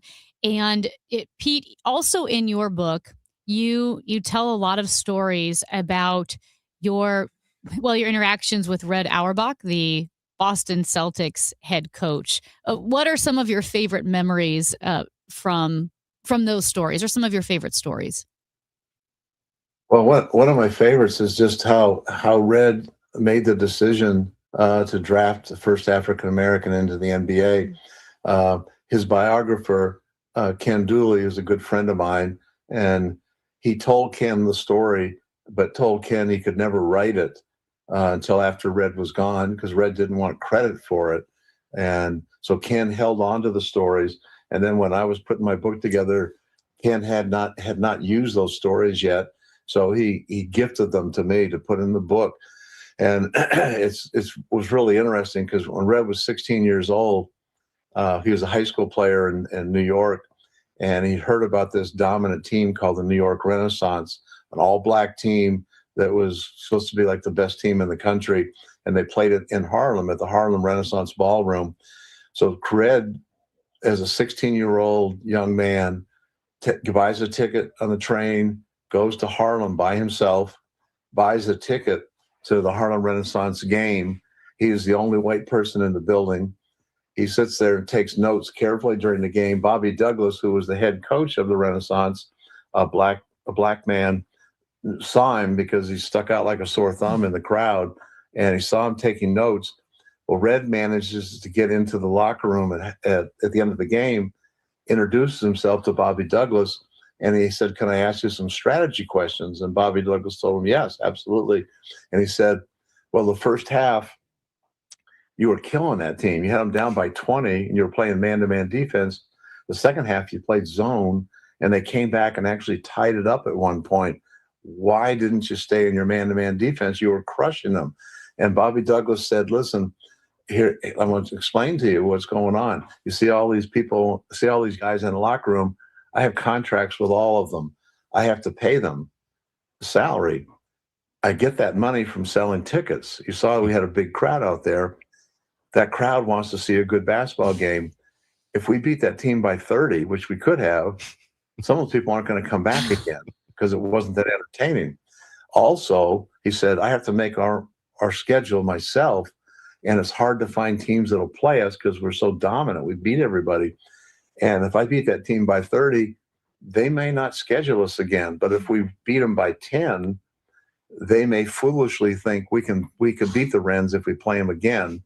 Awesome. And so we'll schedule them again." So he said it was all business. And Red said, "Okay, now I understand. I accept that. I understand." Well, they developed this bond as a 16-year-old high school kid and an adult black male. And Bobby Douglas helps Red get a scholarship to college. He helps him with his coaching jobs, and is indirectly involved with him getting the Celtics job. Red had coached the Washington Capitals and also the Tri-City Blackhawks, which later became the St. Louis Hawks. And he quit Tri-Cities because he had to run in with Ben Kerner, the owner. And he went back to Bobby Douglas, and they said, "Help me find a high school job. I'm done with this pro stuff." And Bob Douglas said to him, "There's one more guy I want you to talk to, the owner of a team called the Providence Steamrollers." And Red said, "I know the team. They're not very good." And he said, "Well," Bobby said, "go talk to him." So he goes to meet with Lou Pereri, the owner of Providence Steamrollers. And Lou Pereri says, "Okay, Bobby Douglas highly recommends you. I want you to coach my team." And Red said to him, "No, you misunderstand. I'm not here to try to get the coaching job. I'm here to give you some advice. You have the worst team in basketball. You're throwing your money away. You should fold your team." And Lou Pereri listened to him and folded his team. Shortly after that, Walter Brown, who owned the Celtics, called Lou Pereri, who was a friend of his, and he said, "I need you to come in and invest $50,000 into the Celtics because I'm running short of cash. I can't make payroll. Would you be willing to do that?" And Lou Pereri said, "I'll do it under one condition. There's this young guy I'm really impressed with. I want him to be hired as the coach of the Celtics." And so Walter Brown hired Red Auerbach to be coach of the Celtics. So Bobby Douglas was indirectly involved with him getting the Celtics job. And then he also was directly involved with him making the decision to draft Chuck Cooper, because Cooper played for the Globetrotters. There was an unwritten rule Abe Saperstein, who owned the Globetrotters, had with all the NBA owners, don't touch the Globetrotters players at all. And as long as you leave them alone, then Abe would bring the Globetrotters to play doubleheaders in the NBA arenas. And the NBA needed the Globetrotters to sell tickets in those days. And but two players, Chuck Cooper and Sweetwater Clifton, were campaigning with Abe Saperstein for better salaries, better living conditions on the road. And Abe wanted to get rid of those two players. So he let Bobby Douglas know. Bobby Douglas let Red know. And Red drafted Chuck Cooper because he knew he could do it and not hurt the relationship of having the Globetrotters play in Boston Garden. So there's so many different stories about Red that it goes on, and many of the stories never been told before. It's really interesting NBA history, basketball history, and love hearing about it. Pete Babcock, his new book is called Courts of Justice, A Life in Basketball and Activism. You can buy it at PeteBabcock.com. Pete, we really appreciate talking to you. Thank you for being with us today. It's my pleasure. Thank you guys for having me. That is former NBA executive Pete Babcock with us on KMOX. That's Amy Marks Kors. I'm Chris Ranji. Glad you're with us. And at 10:30, just after 10:30, we're going to talk a little sports with Matt Pauley. Talk about the Cardinals opening weekend and Josh Schertz staying in St. Louis. He's not taking another job. And looked like it might happen over the weekend. That and more coming up on KMOX. You know, here in St. Louis, word of mouth still matters, and I'm pretty careful about who I recommend, especially when it comes to something as personal as estate planning. I'm Tom Ackerman. My family has been working with the Lederman Law Firm for over 20 years now, and the reason is simple. They don't just create documents and send you on your way. They help make sure your plan works. Because let's be honest, life changes. Family needs and circumstances change. Laws change. But most estate plans don't change over time as needs, circumstances, and laws change. They're outdated, sitting in a drawer. People assume they're fine, and their plan will work when they need it to work. At the Lederman Law Firm, it's not a one-time transaction. It's an ongoing process. They build a plan to protect your family and your assets, and then for a fixed annual fee, they help keep it up to date as both your life and assets change. Check out the Lederman Law Firm at LedermanLaw.com or give them a call at 314-514-9100. The choice of a lawyer is an important decision and should not be based solely on advertisements. It's game day. Are your moderate to severe Crohn's disease or ulcerative colitis symptoms keeping you from the action? Skyrizi, risankizumab Riza, could help you get back to the game. Skyrizi is proven to help people feel significant symptom relief, achieve remission, and visibly improve damage of the intestinal lining. Skyrizi is a prescription injection medicine for adults. Don't use if allergic to Skyrizi. Serious allergic reactions, increased infections, or lower ability to fight them may occur. Before treatment, get checked for infections and tuberculosis. Tell your doctor about any flu-like symptoms or vaccines. Liver problems leading to hospitalization may occur when treated for Crohn's or ulcerative colitis. Control is everything to me. Ask your doctor about Skyrizi, the #1 prescribed biologic in Crohn's and ulcerative colitis combined. Learn more at skyrizi.com or 1-866-SKYRIZI. Hey, it's Debbie Monterey. I'm joined by my friend and St. Louis real estate expert, Gloria Liu, your home sold guaranteed realty. Gloria, everyone knows you for your guaranteed sold program, but you also help your sellers get multiple cash offers, right? That's right. Some sellers are looking for speed, certainty, and to avoid repairs and open houses. I just helped a family in December to sell their parents' estate. They chose me because I offered 4 cash offers at our first meeting, which gave them options picking the best cash offer. Whether it's multiple cash offers or my guaranteed sold program, my sellers are always in control to sell fast and for the most money. It's my guarantees and my buyers in waiting program that set me apart from other realtors. If you're ready to make your move without the hassles, guaranteed, call Gloria Liu right now at 314-325-6888. That's 314-325-6888 or visit GloriaHasTheBuyers.com. Gloria and seller must agree on price and possession date. SNL Coin. We buy gold and silver coins, silver and gold jewelry. Also buying gold-filled and silver plates. Before you sell, call SNL. 314-544-3600. 314-544-3600. SNL Coin. Inflation is squeezing budgets, and global events can shake markets overnight. If you're close to retirement, you don't get unlimited do-overs. So this is not the time for, I hope it works out. That's why Steve All and the team at the All Financial Group are hosting an upcoming educational seminar called Retirement Simplified, April 14th and 16th at Bartolino's Twin Oaks. You'll learn how rising costs could drain your spending power, how political and economic headlines can impact your returns, dealing with issues like taxes, outliving your money, and long-term care. Find out if your retirement strategy is truly stress tested for today's economy. 636-230-8824 or at yourmoneymattersstl.com. Investment advisory products and services made available through Impact Partnership Wealth, LLC, IPW, or registered investment advisor. Neither the firm nor its agents or representatives may give tax or legal advice. Individuals should consult with a qualified professional for guidance before making any purchasing decisions. The All Financial Group is not affiliated with nor endorsed by the U.S. government or any other government agency. One city, one voice. KMOX, the voice of St. Louis.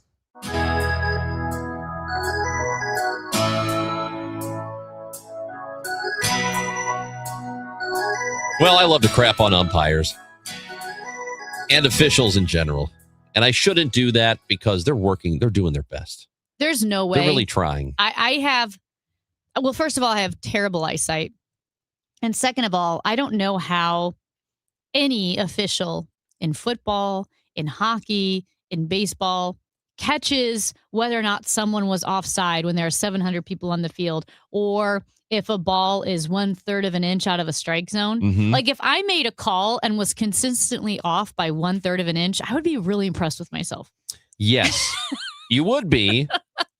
However, sometimes these umpires, just in the worst possible moments, are screwing up. Well, for the 2026 season, and I have been team robot umps for a very long time. Bring them all on.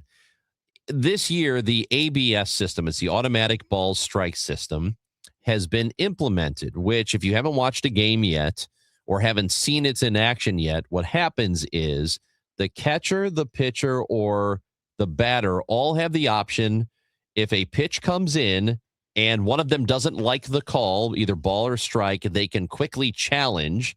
They tap their helmet or they tap their head, and that indicates to the umpire to challenge the call. And it takes just a few seconds. So within 10 seconds, you have a ruling.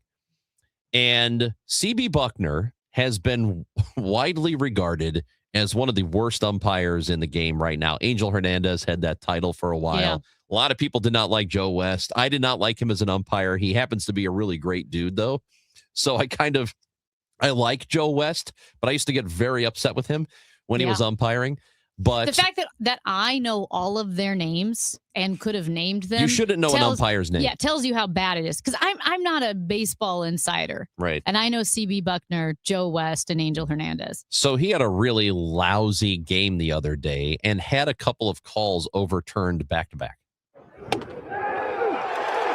looking, challenge, immediate tap of the helmet. The Reds runners all hold. Batter's challenging the pitch. ABS powered by T-Mobile. That's out of the zone. The AV continues. ABS can be a lot of fun, Lark. Now the 2-2. Called strike three. Tap the helmet again. He says it's off the plate away. Batter's challenging the pitch. Here we go. The loudest cheers of the game. The Reds have hit 2 homers. Come on, back-to-back challenges. So that was from Reds TV. What's great about it is that it has created all this excitement in the ballpark. And in that moment, when everybody knows that Buckner's not a particularly good umpire as professionals go, major leaguers go, they know that, right? So you have these back-to-back challenges. The hitter gets the challenge right. And when you get the challenge right, you get to keep your challenge. Yes. It's just you only get 2. You get 2 a game. Yeah, it's just so funny that happened to him, and he's got to sit there and wear it. And I know umpires are not going to like it. And so, I would think they're not going to like it because they're getting challenged in real time. Everybody can see it now. Everybody's cheering against you. But you know what, though? Grow up and get over it. You'll be okay. So the Royals challenged Doug Eddings. I didn't know Doug Eddings about the bottom of the strike zone. And it was literally the same pitch, the bottom of the strike zone. I think it was 3 or 4 times in a row. Yes. And they were right. The Royals were right every time, but they just kept challenging and challenging. And to your point about the CB Buckner having to just sit there and wear it, there was a responder on Twitter up to the Doug Eddings video of him just getting corrected over and over again. And this Twitter guy, I think, reminded me of you. He said, in hindsight, I'm glad we didn't go straight to robo-umps. Forcing them all through a season or 2 of ritual humiliation first was the move. Yeah, dude. I love that. I just thought of we you. Just want you to see. I was like, is this Ranj? Yep. Yeah. Just some rando on Twitter, but I could see you saying that. I love that.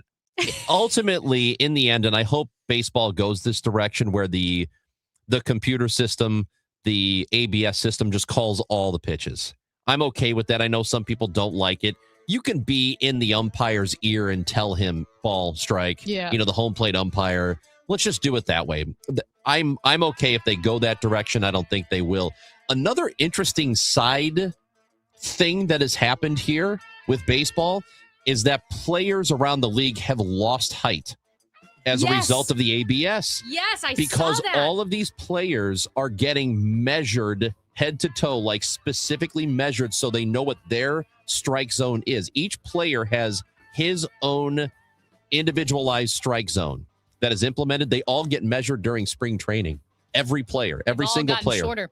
So about 171 players have lost an inch. 48 have lost 2 inches and 6 have lost 3 inches. So because they've been saying, yeah, I'm 6'2", but really you're actually only 6 feet, which is crazy. I love that has happened. We'll talk sports with Matt Pauley. Cardinals opened up their season over the weekend. They play again tonight. We'll talk to Matt when we come back on KMOX. Hey guys, it's Dave from The Glover Show, trying to explain The Glover Show. So when I was a younger man, I used to go to happy hour almost every night, and I loved it. And I've always thought of my show as being like happy hour. What's he gonna talk about? It's always interesting. It's often silly, but not always. There are real things to talk about. I am amongst friends, politics, and personal things. So that's what it is, really. It's happy hour for thousands of us every day between 1 p.m. and 5 p.m. And I hope you'll tune in and join the happy hour. Now, KMOX weather from the Saliga Heating and Cooling Weather Desk. 72 degrees and looking beautiful out there. Sunny, breezy, very warm. We could break a record high. The high today is 87. Tonight, partly cloudy, breezy and warm. A low of 63. Weather sponsored by Chesterfield Fence and Deck. Chesterfield Fence and Deck is your premier provider of fences, decks, patios, sunrooms, and more. Call them for a free estimate today. Now offering 48 months interest-free financing on your next outdoor project. Chesterfield Fence and Deck, chesterfieldfence.com. It's time for a $98 AC tune-up. Game day comfort steps up to the plate Saturday, April 11th, when the Cardinals face the Boston Red Sox downtown. That night, fans can score a Cardinals dugout hoodie presented by Mercy, built for cool nights, late innings, and early season baseball. It's a classic, easy-to-wear layer you'll reach for all year long. Available in medium or extra large while supplies last. Don't miss this spring matchup. Get tickets and details at cardinals.com/promotions. Every Sunday home game is a Kids Sunday at Busch Stadium. From Team Fred Birding games to a kid-friendly DJ, ice cream, and family favorite activities. Sundays are built for young fans. Plus, select Sundays feature kids run the bases after the game. It's a day made for smiles, memories, and Cardinals baseball together. Make Sundays your family tradition at Busch Stadium. Tickets and details at cardinals.com/Kids Sunday. Hey guys, Kevin Wheeler for FanDuel Sportsbook, which is the official sportsbook of KMOX. And look, all of us here are baseball fans. So baseball fans, pay attention. FanDuel's giving you a chance to call your shot with daily dingers. So joining the action's really easy. You sign up, you have your account. You just make your free pick on who's hitting a home run in their game. And if you're right, you'll get a profit boost to use on your next bet for a chance at extra winning. So just another reason why FanDuel's the home of home runs. I had a couple of calls here in the past. In fact, in the Yankees opener, I had a bet for Giancarlo Stanton to hit a home run. I didn't get it, but it was free. And and I'm going to come back and do this every single day because it's right there for you to have some extra fun. So just head to FanDuel.com/Missouri to opt in for Daily Dingers, and you make your free pick on who's going to hit a home run. FanDuel is an official partner of Major League Baseball. Must be 21 or older and present in Missouri. No purchase necessary. Opt-in required. Bonuses issued as non-withdrawable profit boost tokens. Restrictions apply, including any token expiration and max wager amount. And you can see terms at sportsbook.fanduel.com. If you have a gambling problem, call 1-800-GAMBLER. Siteman Cancer Center Spotlight. Dr. Jean Wang, a WashU Medicine gastroenterologist at Siteman Cancer Center. Once you're 45 and over, even if you're not having symptoms or even if you don't have a family history, we recommend everyone get screened for colorectal cancer because everyone is at risk. Everyone is at risk, even if you're not having symptoms. This is Colorectal Cancer Awareness Month, and for more information, you can visit siteman.wustl.edu. Debuting this Tuesday, it's All Access with Cardinals manager Ollie Marmol. Get inside your Redbirds in the 2026 season every Tuesday at noon on your voice of the Cardinals, KMOX. Go, Paulie! Paulie's a great name. Go, Paulie! What'd you do for Paulie? Anything? Me, Paulie! I was responsible! Paulie, we're here because of you. It is Chris and Amy on KMOX. We've got Matt Pauly joining us. He is the host of Sports Open Line, Redbird Rush Hour, and Cardinals pre- and post-game coverage. The Redbirds are in the middle of the season. We're off and running. The first series of the season, it goes the way of the Birds. They take 2 of 3 from the visiting Tampa Rays. They'll play again tonight. It is a 5:50 pregame show at Busch Stadium against the Mets. 6:45 first pitch will be here on KMOX. What's going on, Matt? That's a pretty successful opening series for the Cards. Yeah, they take 2 out of 3. They have a remarkable comeback on opening day. They give it away on their second game of the year, but then come back and win it in extra innings. And then even yesterday, which is a loss, obviously, there were some good things that happened. You look at Jordan Walker's day yesterday and really his opening weekend. That's going to be really important if that can continue on. It's only 3 games, so we'll see what happens. But, obviously the bullpen is the thing that you look at right now as the part of the team that had the toughest weekend.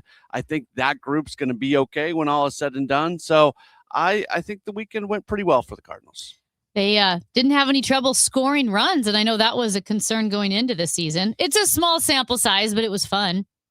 Yeah, and that's, hitting a bunch of home runs, scoring a bunch of runs. It kind of looked like they had a middle of the order doing things. Like, yeah, it was really good. Like, we're not trying to put the cart in front of the horse right now. It's there's going to, and we don't know how good. I think Tampa's good. I don't think they're like make the playoffs good, largely because of the division that they play in. But I think that's a pretty good ball club. I'll be really interested to see what they do over their next few games because they're going to be matched up against Milwaukee, who had a good opening weekend themselves. But yeah, I like what we saw from the Cardinals in the first 3 games. It is interesting how it went down because it's almost the complete opposite of what we expected because we figured the offense to struggle. We thought the pitching staff might end up being pretty good. And yes, as Amy mentioned, it's only 3 games, so you can't take away a lot from it. You can just, I suppose, enjoy it as it happens and enjoy the offense and enjoy the fact that they are getting runs on the board and their rookie sensation. I'm going to say sensation because that's what the expectation is. JJ Weatherholt's having an immediate impact. He is. He becomes the first player in the history of Major League Baseball to hit a home run in his first game and then have a walk-off hit in the second game of his career. He's hitting 308. He's got an 871 OPS. He's gotten on base every single game so far, at least on 2 occasions. No, I guess in the first game he just got on once, but nonetheless, he's having a huge impact, and it's really fun to watch. And the other thing is, and I think this goes for Weatherholt, I think this goes for Mason Wynn, it is so obvious, and we'll see how this plays out over 162 games because the baseball season can wear on you, and being able to survive 162 and not get too high and not get too low is just as important about everything else in surviving the season. But it's very obvious right now the energy that exists on this team and how much these guys care. Like, if you're a not that I've got to sit here and make the argument for Cardinals fans to go show up and support this team, but if you're kind of on the fence on it, I would think that maybe one of those things that would push you over the edge is just watching these games and obviously and clearly seeing that you got a bunch of dudes who really, really care about what's going on. So this is not just about Wetherholt for me. And we, during Gas House Gang and on this show, Matt, we've talked about Jordan Walker and all the work he did during the offseason and the fact they pulled him out of games and had him doing work on the side during spring training.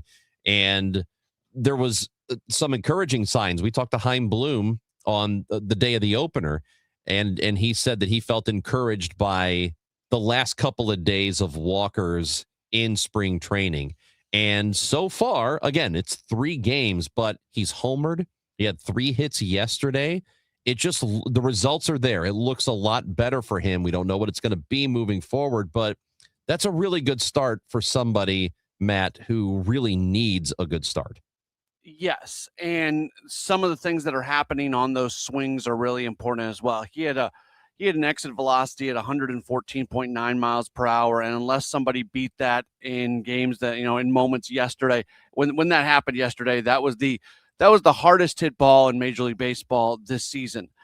He is doing all the things you want him to do. Now, that being said, again, I'm very pleased with what we have seen from Jordan Walker, and I am very hopeful that some version of this can continue on.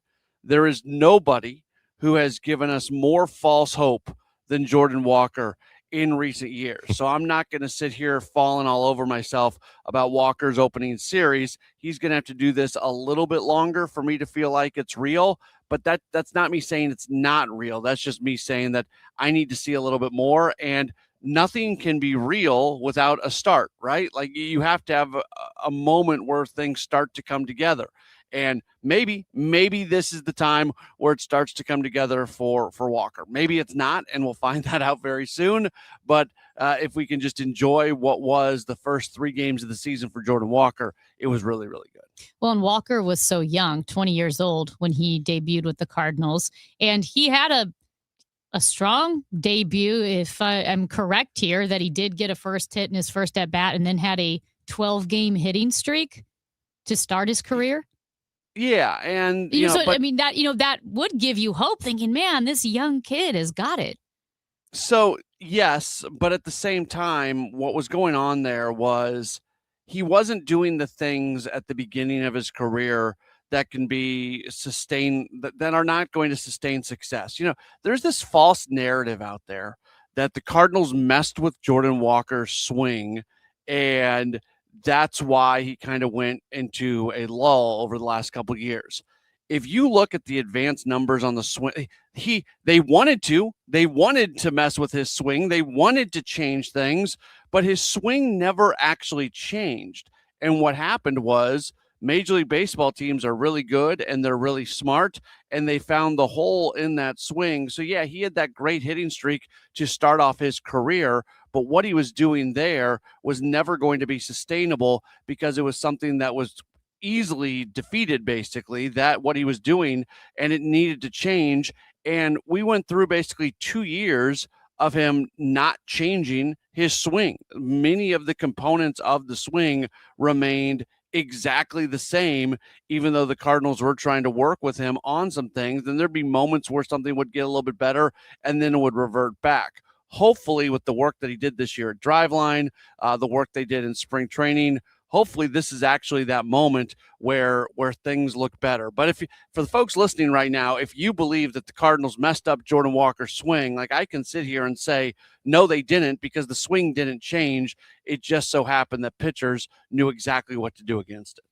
Last year, Matt, and taking out the COVID year of 2020 and the following year, which, there was limited attendance the following season in 2021. So taking those seasons out, the Cardinals enjoyed an incredible stretch of attendance where they got 3 million people in the ballpark every year going back to the late 90s. And last year was the first year they were under 2.5 million since 95. So people are coming out. Opening day is opening day. It's always packed opening day. Saturday, decent crowd. I think it was close to 26,000, almost 28,000 yesterday. Did you notice anything about that? Did you have a feeling about the crowd that was at Busch for that first series? Yeah, I thought the opening day crowd was electric, and I know officially the attendance was less than what it was last year, and it was a sellout. People push back on the sellout thing. They sold more tickets than capacity of the ballpark. That's a sellout. There was a straggling ticket here and a straggling ticket there that was available, and some standing room only tickets that were available before first pitch on opening day. But that's a sellout, and anybody who's trying to say it's not just has kind of a narrative that they're trying to push upon people. The thing I thought, and maybe I'm a prisoner of the moment, I am very often, and I'm sure it had a lot to do with the weather. That was a really electric crowd on opening day, and I thought it was more so than what we saw last year. And I would bet, and there'd be no way to know this for sure because the Cardinals only release tickets sold. They don't release, turnstile information. I would guess there were more people in the ballpark on opening day this year than there were in the ballpark last year. No way for me to prove that. I could be wrong, but it just seemed like it was a bigger, more buzzy crowd. So it's going to take some time here. And if they keep winning games, attendance is certainly going to go up. But in many ways, the Cardinals are working behind the 8 ball that sometimes things can't get fixed until the offseason. You go to a Cardinal game on the weekend, you see all the buses and all the trailers, the Kiwanis Club in Stillwater, Oklahoma is going to come up, and all those types of like church groups and community groups. And in the offseason, they go buy their group tickets. And there's a lot of those type of organizations that maybe have not decided to do their groups. So I think attendance will go up as the team is very clearly one that's easy to support, which I think they are. But at the same time, I don't think that you're going to be looking at that 3 million number this year just because it's so hard to make up for maybe some of what you lost in the offseason. I will say I've had a lot of fun watching this team because you don't know what to expect. It's fun seeing the young guys out there versus maybe a middling team, some veterans, some young guys. I like I've seen it floating around, the baby birds that we've seen on the field. But I do think there's a lot of hope with this team. You probably noticed this, Matt. When Chaim Bloom was announced at the stadium on opening day, the crowd went crazy. And when Chaim Bloom stopped by Cardinals Nation during our pre-game festivities build up to opening day, the people in Cardinals Nation in the bar were just clapping when he walked in and clapping when he left. They were excited about him and his vision for the team. Yeah, Chaim got one of the biggest ovations of everybody that was being announced. It was like him, McGuire, Molina, he was definitely in that top 3, top 5 of people being introduced, which was pretty cool.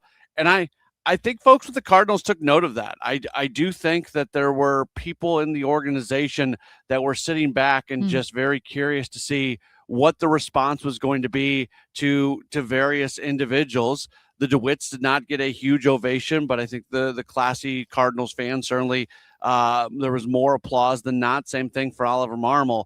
But yeah, Chaim got with quite the ovation. And I think most Cardinals fans understand the work he's doing right now to try to get this thing back on the path and the level of competitiveness. I think it's already on the path. So that was the wrong way to say that. But so they're on the path. Now the next thing is getting back to the level of competitiveness that fans want this thing to be at. I think Bloom is and you've spoken to him a number of times. I've had the chance, a couple, just met him in person for the first time on opening day. And at least on an interpersonal level, I had no problem with John Mozeliak either. It's just Chaim's the way he approaches, I think media and people seems to be different. He's a little more approachable, and maybe it's because he's just newly on the gig and maybe things change in 5 years. I don't really know, but I like him a lot, and I think he's very smart. Clearly he is, and really rooting for him to do well here.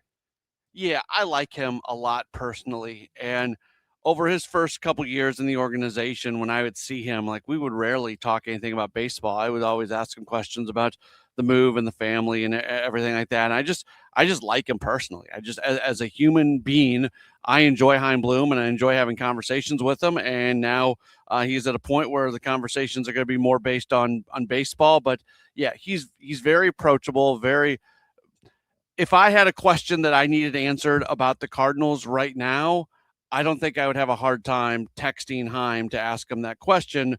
Whereas admittedly, I came in very late in Mo's tenure, so I didn't have the relationship that a lot of media members have with him. But it's just, it does seem a little bit more easy to, and I liked Mo as well. Like, I don't want this to be Mo was great to me, and I don't want this to be a beat up on John Mozeliak session. But yeah, it's just different. Matt Pauley, you will have Redbird Rush Hour at 5 o'clock, pregame show at 5:50, and we are going to be listening in first pitch 6:45, Cardinals and Mets on KMOX later. Awesome. Thanks, guys. Yo, Paulie, your sister's with me. I'll call you back later. See ya. That is Matt Pauley. Redbird Rush Hour, 5 o'clock on KMOX. We got your Cardinals coverage, your sports coverage here in the evening. In fact, in St. Louis, this is the place you got to come to if you want to listen to sports talk after 5 o'clock even. Nobody else does it like this place does it. And we got Cardinals baseball for you right here. Since baseball is happening, college basketball is wrapping up. We've got a huge weekend coming up here. We're going to have a championship game. We're going to have a champion by next week as well. And FanDuel customers can get up to $300 back in bonus bets every day for 10 days. And here's how it works. You can place any bet with FanDuel using your bet reset token. And if it doesn't win, you're going to get up to $300 back in bonus bets. That's every single day for 10 straight days. Take your pick. Baseball, hockey, pro basketball, college basketball, whatever it is you feel like getting into with FanDuel, you can take your pick. FanDuel.com/Missouri to sign up if you haven't already.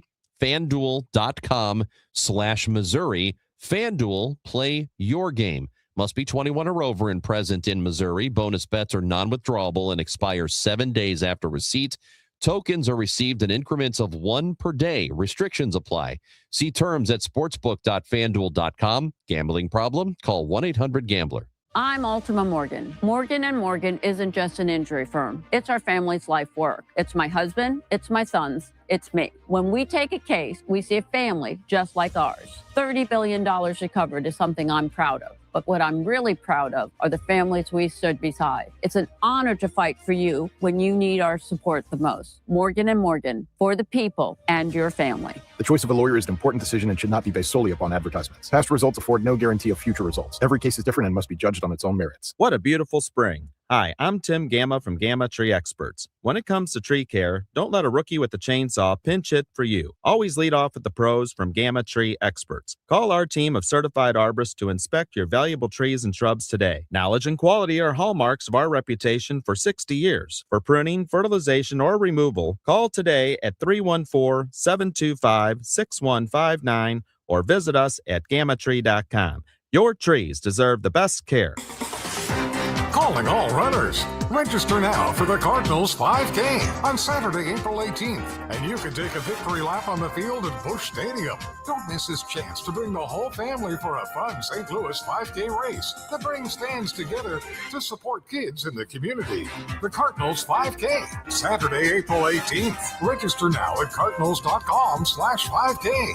And for more information, just head to KMOX.com/events. Nothing makes a gathering great like Eggland's Best Eggs. They're just so delicious with better nutrition, too. For us, it's eggs any style, as long as they're the best. Eggland's Best. Better taste, better nutrition, better eggs. It's tax time, y'all. If you want to file free, this next one's for you. Now taxes is so free. Tax free edition only. Roughly 37% of filings qualify. Simple form 1040 returns only. Now this is tax. Love that jam. Up next, commercials. Intuit TurboTax Free Edition. See if you qualify at TurboTax.com/free. No schedules except for earned income tax credit, child tax credit, student loan interest, and Schedule 1A.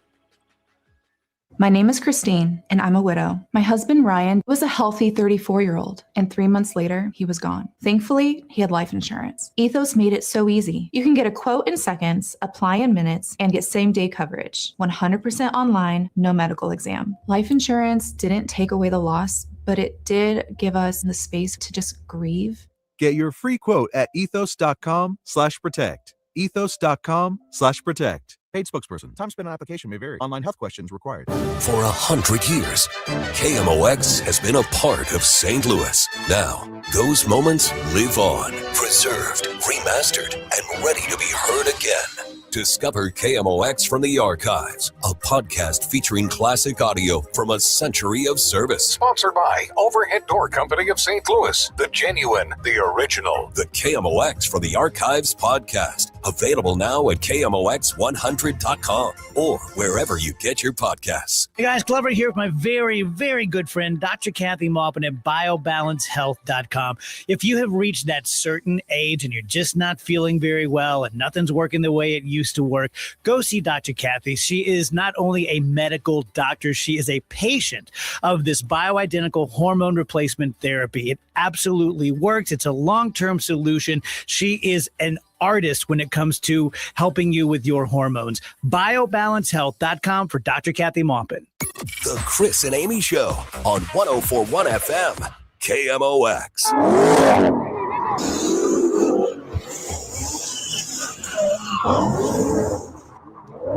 Well, a bit of an update. I hate NASCAR. No.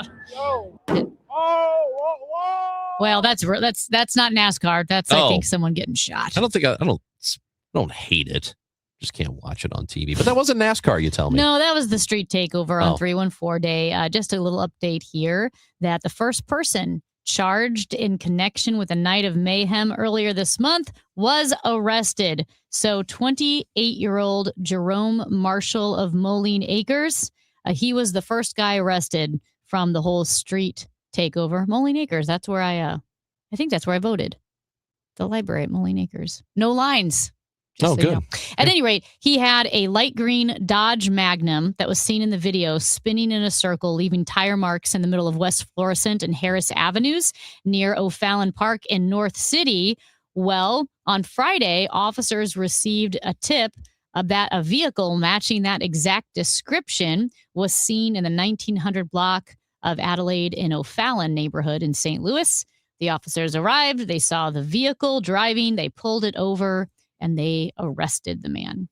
So there you go. Well, that's what you have to do, right? One down. There you go. So, I mean, there's got to be some accountability on it. It's one way that you can hope to prevent it from happening again, because it's going to be difficult for the city to stop it before it does happen. Yeah. I mean, you can arrest people after the fact, and maybe you encourage them to not do it again, or other people see that and go, okay, well, I'm not going to get caught up in that, so I'll refrain. But it is difficult to, if younger people who are all online and all know how to communicate and can put these things together very quickly, a takeover, flash mob, it's tough to stop. You just can't. The city and the police can't be everywhere at once to prevent that from happening. Yeah. It's just not logical. But like you said, deterrence is key. I mean, he was charged with a misdemeanor, so it's not like a big deal, but they did say that just assurance that you're going to get caught can be a very effective deterrent, even if it's not a big punishment. Pretty big sports weekend this weekend, too. You had the Battlehawks opening their season. Got a win, by the way. Cardinals, the Blues, all of them played on Saturday. You had college basketball wasn't here locally because the first and second round games were here, not this past weekend, but people are out and about for it. And the same thing for the Daniel Tosh Show. So everything went off pretty smoothly, as far as I understand. Like I said, St. Louis can do events well, and we just have to continue to be that city. We have another hour of this show for you, with you until 12 till the Gas House Gang today with Tom Ackerman and me. But until then, Andrew Egger will join us when we come back, White House correspondent for the Bulwark. He is next on the Chris and Amy Show on 104.1 FM KMOX. If snow and cold has you thinking spring, why don't you do something constructive and call Chesterfield Fence and Deck? Let this be the year that you have that beautiful outdoor space that you've always wanted. Whether you're talking about a new deck, a patio, a pergola, they do all of it. And of course, fences as well, sunrooms, screen rooms. You can visit their beautiful showroom in the Chesterfield Valley. Chesterfield Fence and Deck is the sign you have the very best since 1968. All of their products are guaranteed by a 5-year labor warranty, comprehensive material warranties provided. They have an A+ rating with the Better Business Bureau. Now, if you're looking for the rock bottom cheapest price, Chesterfield Fence and Deck is not it. What they are is the company that guarantees their work and has been doing great work for 57 years. Quality work that will last for a long, long time. So you can enjoy your outdoor space for years to come. If you mention me, Debbie Monterey, they'll offer you 48 months interest-free financing. ChesterfieldFence.com. There's a difference between liking a house and actually getting it. Redfin is built to make up that difference and close the gap between finding and owning the home for you. Redfin agents close twice as many deals as other agents, so when you find a home you love, you're not a step behind when it's time to make an offer. That means less watching great homes disappear and more focus on the ones you'll actually move into and call home. Redfin helps turn saved listings into real addresses. Get started at redfin.com. Own the dream. This is the story of the one. As a procurement manager for a hospital system, she keeps every facility in her network stocked and ready. That's why she counts on Grainger to be her single source for thousands of products, from disinfectants to lighting, air filters, and more. And with fast, dependable delivery, Grainger helps her keep every facility stocked, safe, and running smoothly. Call 1-800-GRAINGER, click Grainger.com, or just stop by. Grainger, for the ones who get it done. My house has a new glow.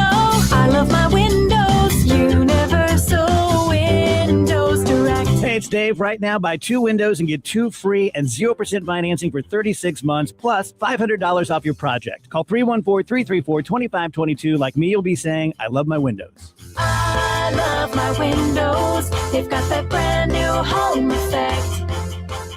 Universal Windows Direct. Siteman Cancer Center Spotlight. Dr. Jean Wang, a WashU Medicine gastroenterologist at Siteman Cancer Center. Our young onset colorectal cancer center focuses on the problems that younger patients might have. And we pay attention to things like fertility, support with trying to manage childcare and caring for older parents during that time. It's a great resource for these younger patients. Visit siteman.wustl.edu.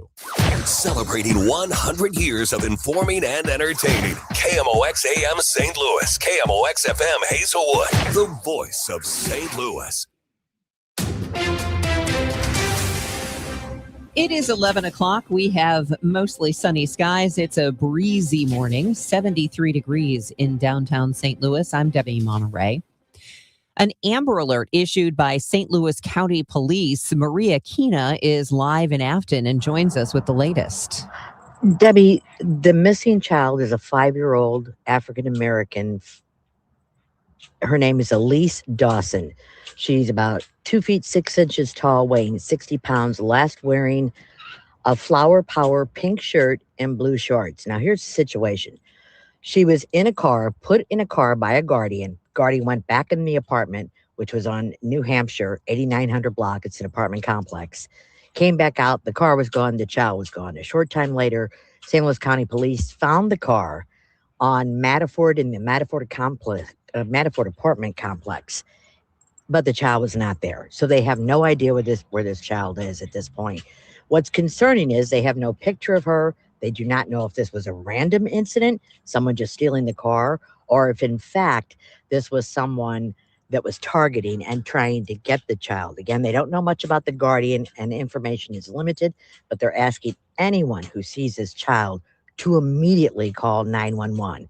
Again, Elise Dawson, 5 years old, about 60 pounds, wearing a pink Flower Power shirt and blue shorts. Live in South County, Maria Kina, KMOX News. President Trump telling the Financial Times he may send troops to Karg Island off the coast of Iran to take their oil, but acknowledged that would also mean the U.S. would have to be in Iran for a while. CBS News' Holly Williams. President Trump has said that, or words to that effect previously. What he seems to mean is that because several of Iran's top leaders have been killed by airstrikes, that amounts to regime change, and perhaps one of the goals of this war has been achieved. We don't know exactly why he's saying that. The Islamic Republic is still there. It's been there since 1979. U.S. stocks swinging again as oil prices keep climbing because of the uncertainty over when this war might end.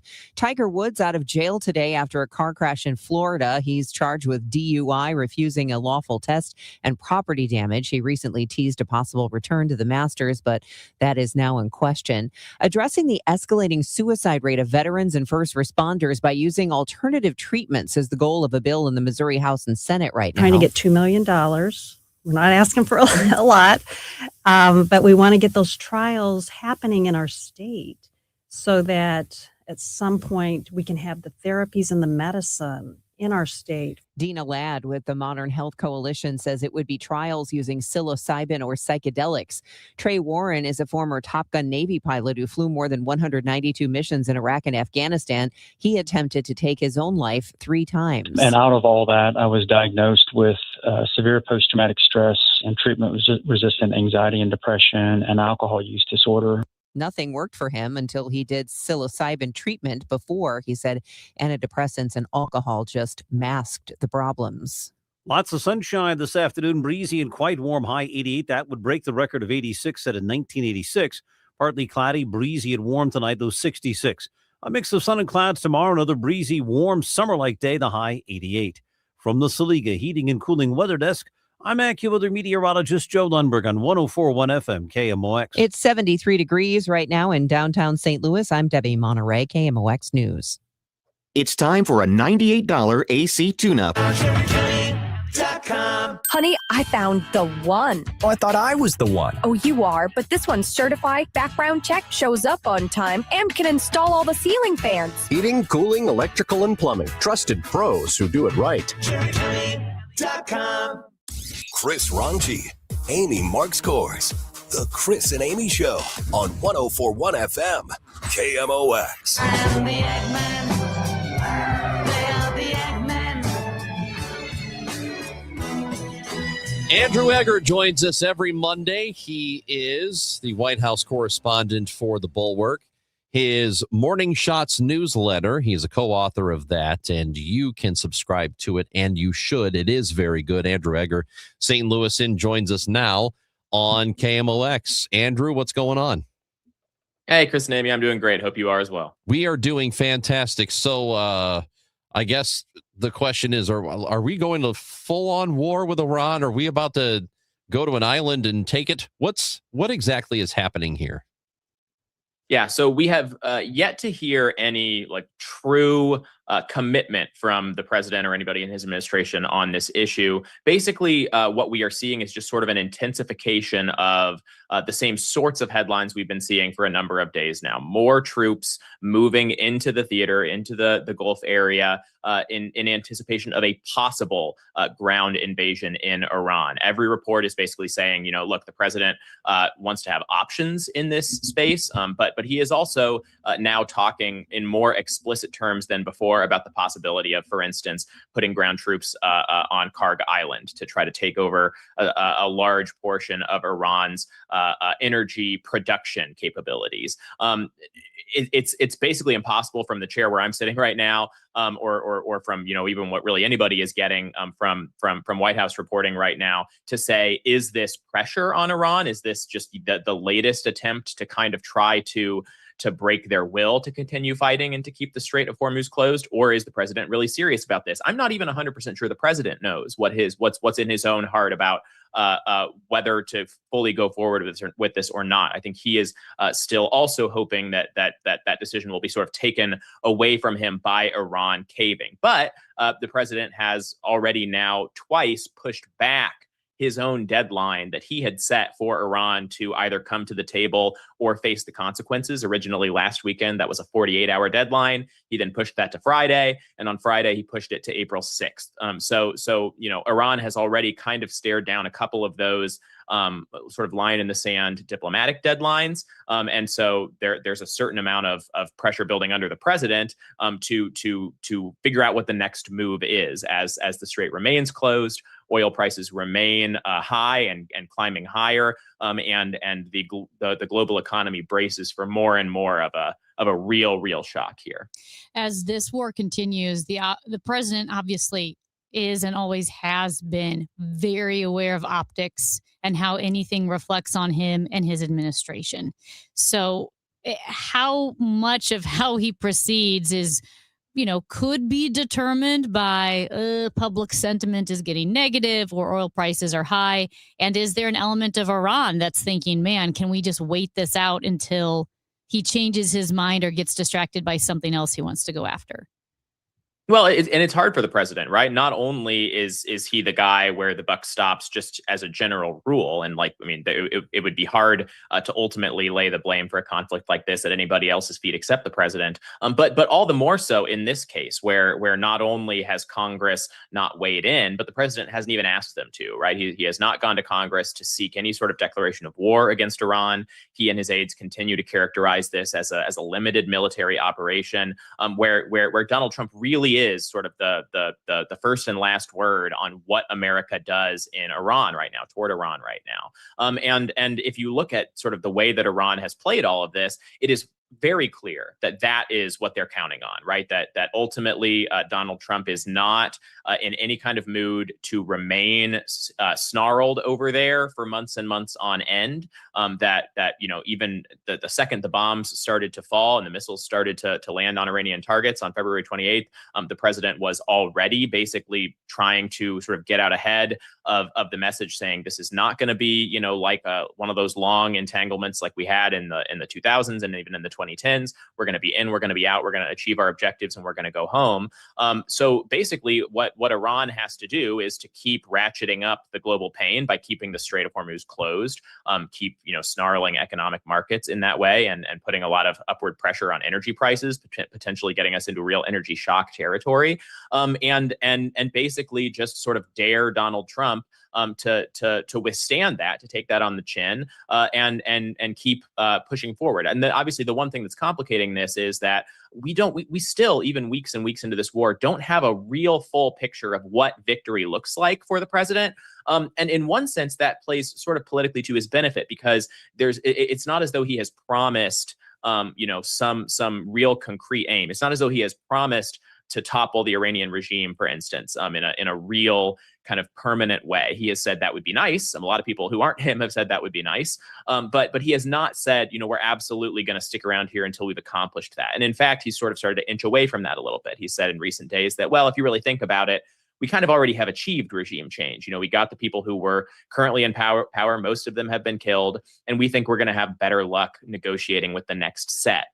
Whether or not that's going to end up sufficient, whether or not he will ultimately decide, that enough is enough and pull out. Obviously, there are complications there too, because it's not necessarily clear that if we were to go home today, Iran would immediately reopen the strait, right? So that has kind of become this, even though it started out as sort of this secondary, sort of like in the meantime condition of this war. Accomplishing that reopening has sort of become the one thing that America has to get out of this, or else we just risk a really catastrophic, financial crisis that would land pretty firmly at the president's feet. Obviously, Donald Trump doesn't want to see that happen, but the way in which he's going to get us from here to there remains unclear, again, to a lot of people, I think, including the president. Well, one thing he did promise was that there wouldn't be any new wars started, and he's started one here. And like you said, the economy is going to be a very big deal, and there are all sorts of indicators and economists and people who are warning of a recession that might end up being a result of this. Is that not on his radar? Because it seems to me that that's a guy who pays very close attention to the stock market. And when it doesn't look right, or, people are talking about recession, that he immediately would say, well, I don't want that associated with me. And he would pivot. Can you imagine him changing what he's doing now if it looks like this is going to head us down a pretty bad economic path? Yeah, I think we are at a point now where the economic indicators are stark enough and worrying enough that you could maybe, play the hypothetical like thought experiment game. If we were to leave today and that were to immediately reopen the strait, you could probably pretty clearly see the president giving that a good look, like that declaring victory, saying we got there. We basically set out to do and what we intended to do on day one. We've destroyed their navy. We've destroyed a lot of their missile stockpiles. We've decapitated, the regime, at least as far as the top people who were serving in all of those roles before. And we could say, not bad for a month's bombing and go home. A big part of the problem there is that like I said a minute ago, it is not clear that would immediately lead to like a pre-existing return to the status quo as far as the strait is concerned. And if you don't reopen the strait, you're in really big trouble. It's not just like the price of gas at the pump, right? This sort of remarkable upward pressure on oil prices and on energy prices, on natural gas prices, on fertilizer prices. I mean, these are basic inputs into the economy that are going to cause humongous increases in prices for a lot of different things, for basically everything. And you talk about the stock market. I mean, one of the especially sort of alarming things about this economic moment and this happening right now is that such an astonishingly large percentage of the economic growth that we have seen over the last couple of years has been this AI build out, right? I mean, it's all these data centers that have been going up, all of these trillions, billions and billions, and almost into the trillions of dollars that have been invested in AI infrastructure, all of which is not yet drawing a profit. It's all investments in possible future returns, and all of which is extremely exposed to upward pressure on energy prices specifically. So like you kind of have this situation where not only is the gas you're putting in your car getting more expensive, not only is it more expensive to ship anything anywhere across the country and around the world, which puts upward pressure on the prices of everything, but you also have this one sector on which the president's entire economic success story rests, because there's a lot of other economic indicators that have not been so good, even last year before this Iran war started. This one sector of AI that is really, a lot of people are looking at it and thinking, is this going to is it possible this is a bubble that pops thanks to this energy shock that we are starting to see? So I think that is the sort of thing that if it's not on the president's mind, it absolutely ought to be. But again, just because it's on his mind doesn't mean it's obvious what he needs to do now in order to reopen that strait, which Iran does not seem. I mean, Iran has not said if you go home tomorrow, we will reopen the strait. So that's a difficulty that he's having to work through right now. Andrew, President Donald Trump tends to generate a strong immune response from those who disagree with him. And we saw there was no red wave in the midterms last time. And this time, a lot of people are expecting Republicans to, get slaughtered in the elections. So at the same token, then you're looking at Gavin Newsom and Rahm Emanuel trying to build their status as they build towards 2028. You see a very progressive / I'll editorialize communist mayor in New York City, Zoran Mamdani. So how are the Democrats responding to this? Are we seeing more moderate Democrats try to speak up, or is it like, no, we're swinging in the other direction, Zoran Mamdani style? One weird thing that's happening right now is that you're starting to see a similar thing to what we saw ahead of 2020, in the middle of Donald Trump's first term, where because Trump eats up so much of the oxygen in the room, so much, so he makes himself the main character basically all the time, that the first thing on basically all Democratic voters' minds is like, how do we sort of posture ourselves as the anti-that? And part of the problem for that is that, most Democrats tend to posture themselves as the anti-Trump in sort of the same type of way, right? I mean, you kind of go down the list of his personal deficiencies and his policy outcomes, the blunderous way he's run this thing and that thing. And it sounds kind of the same, whether it's Bernie Sanders making it or Joe Biden making it. And so what we saw last time around was this giant field of Democratic candidates, none of whom ever really managed to kind of like distinguish themselves one from another, especially because Trump was like the first order of business at the first thing they talk about in the morning and the last thing they talk about at night. And so ultimately it was Joe Biden, who was kind of seen as the default candidate going in. And eventually you had the coalescence around him, and it was the same thing coming out. So now the question is whether it's going to be the same thing or different in 2028. Right now, there's a lot of baseball left to play, right? But right now the smart money seems to be you'd way rather be Gavin Newsom than anybody else for exactly the same reason, right? It could be a wide open field. You could have lefty candidates running. You could have, Alexandria Ocasio-Cortez launching a presidential bid. You could have much more moderate governor people like the Democratic governors of red states, like Governor Andy Beshear is seen as a possible, totally different lane. There's all kinds of other people who are potential contenders. Rahm Emanuel, as you mentioned, is making the media circuit out there, even though nobody really expects him to have much of a shot. But in that giant wide open field where Donald Trump sucks up all the oxygen, so it's hard to even really distinguish between a lot of these people, the default candidate has a gigantic leg up over everybody else. And right now, that's the governor of the biggest, blue state in America, Gavin Newsom, who has, his own sort of built-in media operation. He can command headlines without looking thirsty about it because he's currently the governor. And a lot of these other people who are kind of like in the mid-tier are a little bit stuck because if they start to try to generate headlines for themselves about a possible run, that's really the only context in which you're really talking about them at all as possible presidential contenders. So there's a lot of people, we could end up very well in another situation where 15 people run for president on the Democratic side because it's looking like a really, really good environment for that. But again, it's hard to distinguish yourself in as crowded a field as that when the biggest question on everybody's mind is, what's your posture on Trump? Andrew Egger, we'll talk to you next week. Thank you. Thanks, guys. Andrew, White House correspondent for The Bulwark, and his newsletter, the morning newsletter, is called The Morning Shots, and you should subscribe to it. It is Amy Marks Kors and Chris Ranji on KMOX. Gas House Gang is coming up at noon on 104.1 FM.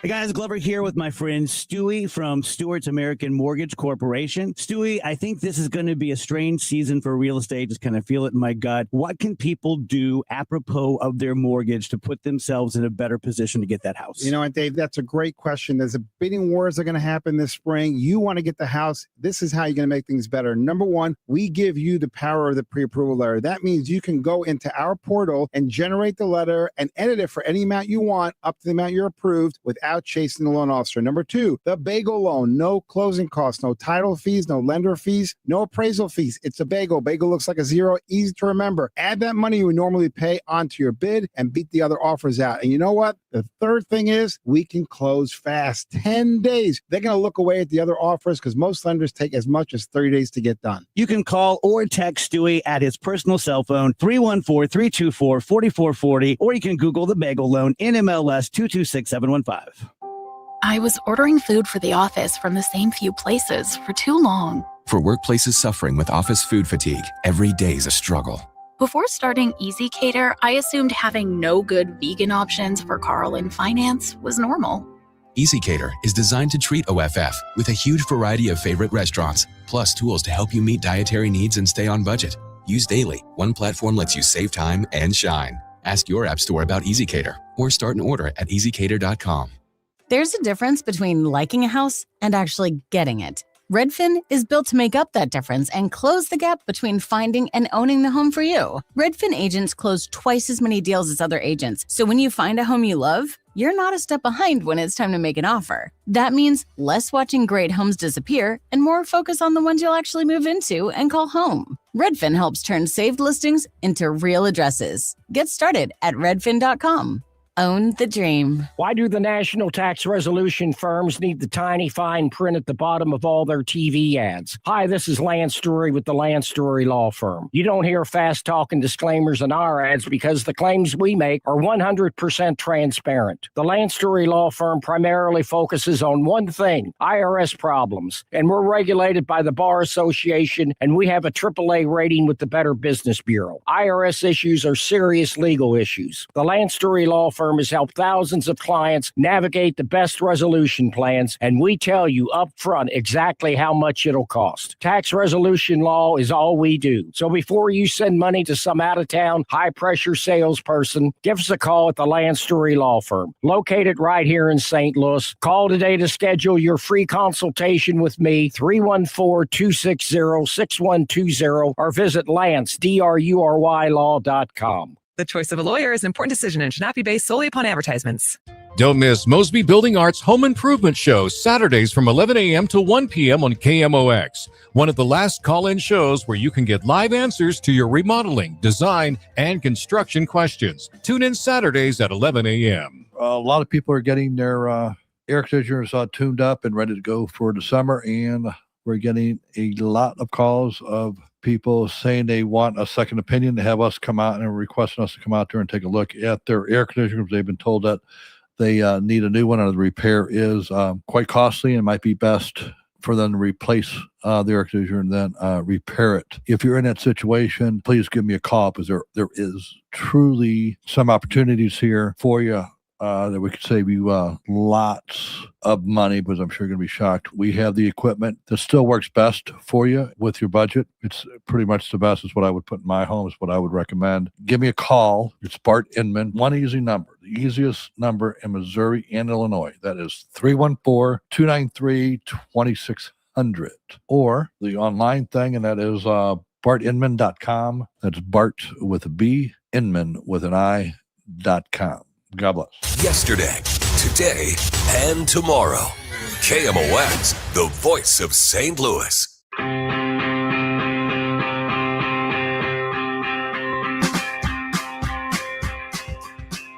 Well, Ranj, I hope things are going well for you and the lady friend.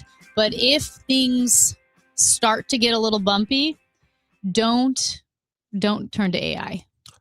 Why not? Well, AI it's not a human being with wisdom and reason and experience. It has all of the wisdom that has ever been placed on the internet. What do you mean? That's right. Everything it does. in human history. But it also has all of the stupidity that's ever been placed on the internet, when you think of it that way. Okay. It's an aggregator, right?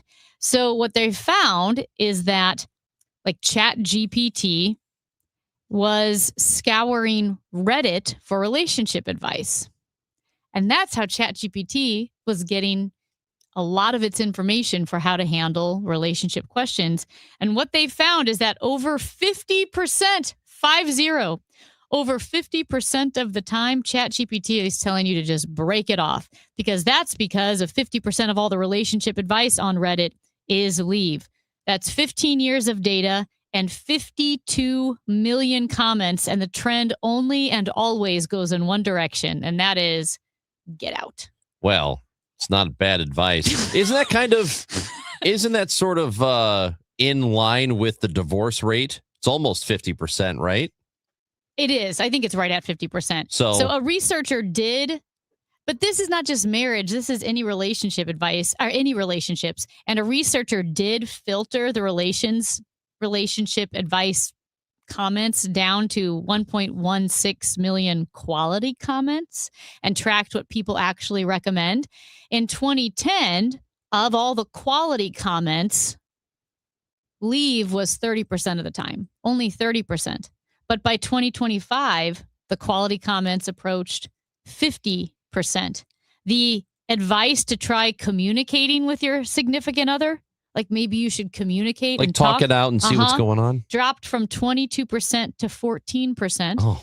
The idea of, hey, maybe you should compromise collapsed from 7% to 3%. Whoa. And even this idea of like, hey, let's give a little space. 25% of the time they said give space. Well, that has dropped down to 13%.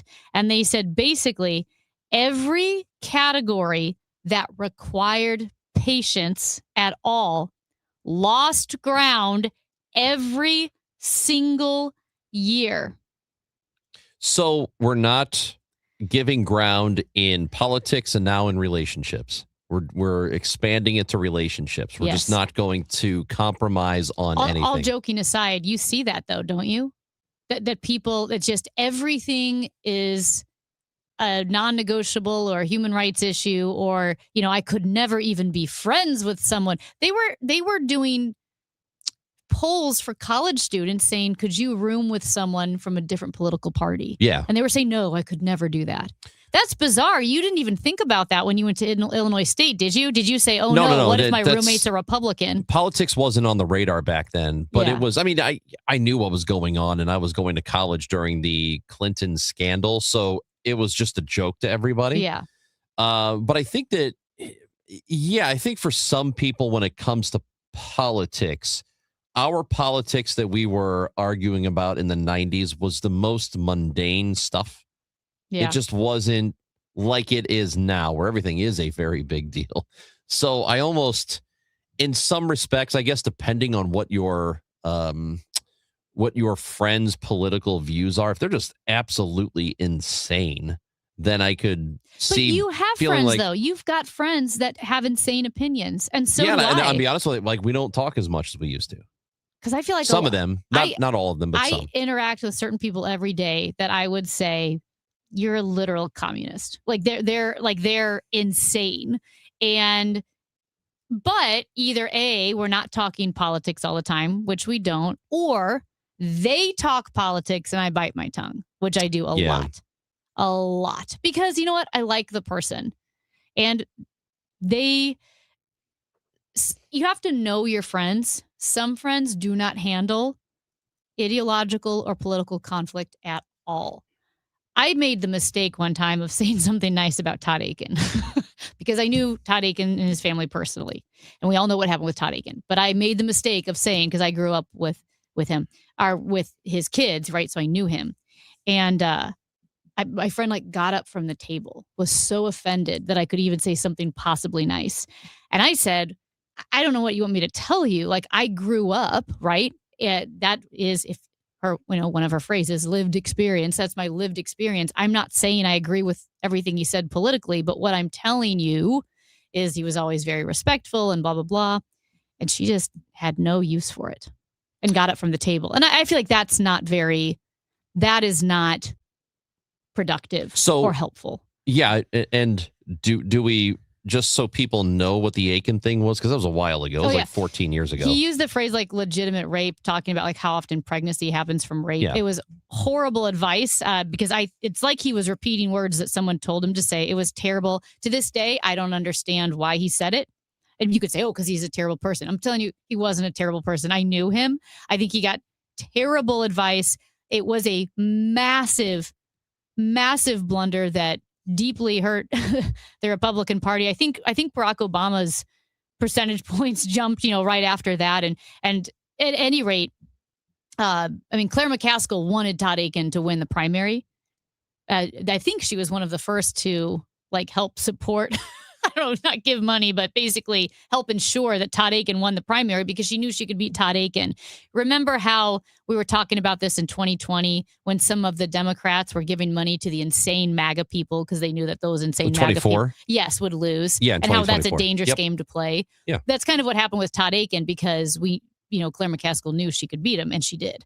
But that was that whole Todd Akin thing. But I knew him as a person, and I knew him when I was younger. And I would say, I'm not going to lie about my experience, but I could, I guess, okay. But then there are other people who are more willing to listen and understand you can have deep disagreements.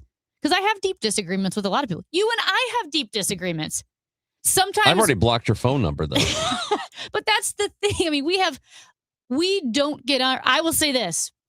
Trump takes up so much oxygen that we don't get into a lot of the deepest agreements that we have. That's absolutely true. Because people don't think we disagree really as much as we do. We have deep disagreements. I do agree with the president on one thing, and we're going to talk about that when we come back. He said something over the weekend, and I said, you know what? That's me too. Oh, no. I do the same thing, Mr. President, and I love it. That's Amy Marks Kors. I'm Chris Ranji. And the Gas House Gang is at 12. Greg Amsinger, who is with us now every Monday. He's with us every Monday on the show. Also, it's tomorrow? Ollie Marmol. It's his first appearance of the season. Ollie Tuesdays on the Gas House Gang returns for 2026, and our first show with the Cardinals manager will be tomorrow at 12 o'clock. The Gas House Gang at 12 today. And baseball fans, FanDuel right now is giving you a chance to call your shot with Daily Dingers. That's what it's called. And you can join the action very easily by making your free pick on who you think is going to hit a home run in their game tonight. And if you're right, you're going to get a profit boost to use on your next bet for a chance at extra winnings. Just another reason why FanDuel is the home of home runs. Like tonight, if you're thinking about a Cardinal, how about Devon Herrera? He is plus 560 to hit a home run in the game tonight against the Mets. That's a bet you could possibly take. I'm thinking about it myself. FanDuel.com/Missouri to get started. FanDuel.com/Missouri to opt in for daily dingers and make your free pick on who's hitting a homer. FanDuel, an official partner of Major League Baseball. Must be 21 or over and present in Missouri. No purchase necessary. Opt-in required. Bonus issued as non-withdrawable profit boost tokens. Restrictions apply, including any token expiration and max wager amount. See terms at sportsbook.fanduel.com. Gambling problem? Call 1-800-GAMBLER. St. Louis is a baseball town, and the Gas House Gang talks Cardinals baseball. Ackerman, Ranji, Nicholas, and Claves bring informed opinions and real insight. Smart baseball talk from guys who truly know the game. And every Tuesday at noon, it's All Access with Cardinals manager Ollie Marmol. Passion, knowledge, the best baseball talk in town. The Gas House Gang, weekdays at noon. We know baseball. KMOX. Now, KMOX weather from the Saliga Heating and Cooling Weather Desk. Breezy, sunny, and very warm. A high today of 87. That could break a record. It's 76 right now. Tonight, partly cloudy, breezy and warm, a low of 63. Sponsored by Gloria Lou with your home sold guaranteed realty 314-325-6888. Need to sell your home and you want the most money? The name to remember is Gloria Lou. Yes, Gloria Lou with your home sold guaranteed realty at 314-325-6888 and start packing. This is the story of the one. As a maintenance tech at a university, he knows ordering from multiple suppliers takes time away from keeping their arena up and running. That's why he counts on Grainger to get everything he needs, from lighting and HVAC parts to plumbing supplies, all in one place. And with fast, dependable delivery, he's stocked and ready for the next tip-off. Call 1-800-GRAINGER, click Grainger.com, or just stop by. Grainger, for the ones who get it done.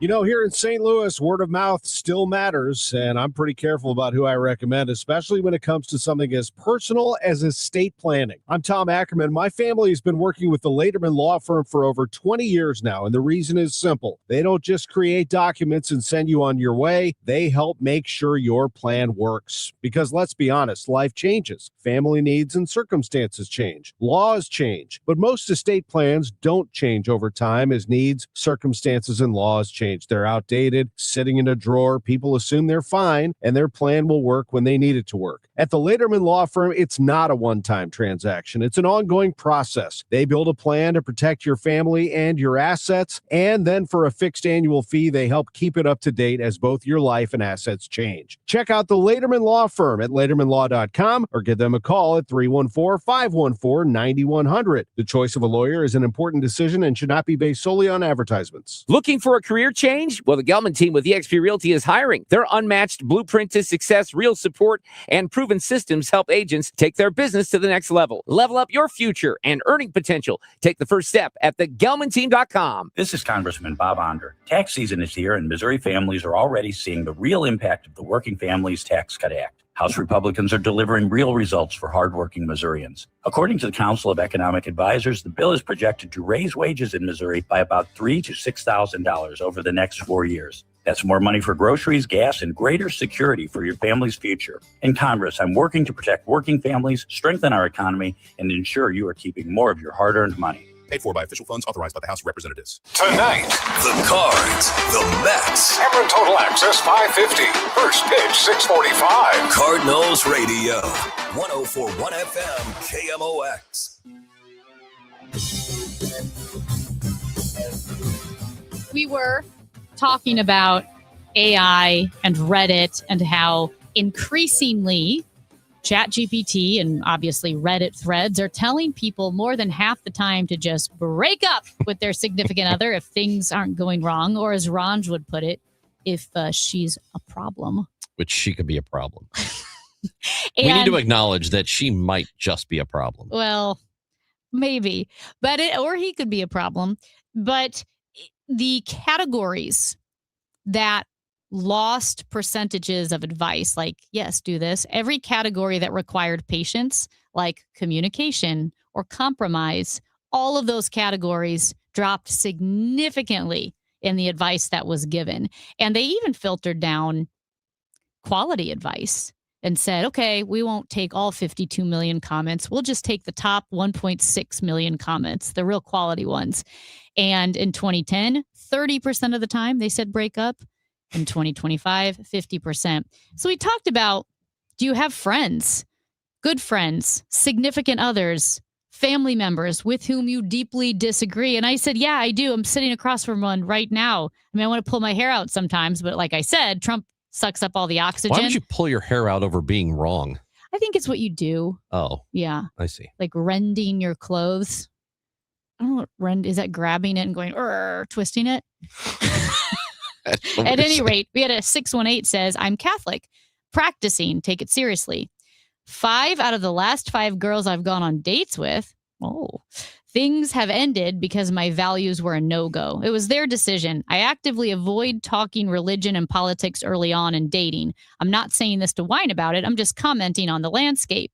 And what's interesting on like dating apps like Hinge, you can put if you are religious, what religion you are, or, kind of like a red flag, like non-religious. So a lot of people will say absolutely not if you're religious at all. And I say this because I have a friend and I had 2 friends who put religion as a no-go. If you're religious at all, it's a no-go. So my question to you is... Well, it is a different lifestyle because if somebody is very into it and they're very into going to church every Sunday and maybe multiple times during the week and you're just not, that will become a problem. So that's... Well, and for me, I mean, people know my faith. I am a Christian, and it is a absolute... that's one of my non-negotiables, that I have to share the same faith. And not just like, oh, yeah, I'm a Christian, but I mean, it has to be real. It's a big deal. Anyway, there's that. But with you, Ranj, if you're not particularly religious, do you get that out in the open to say, listen, I don't want to waste time? Yeah, if you're living a lifestyle that's not me, because wouldn't it waste time?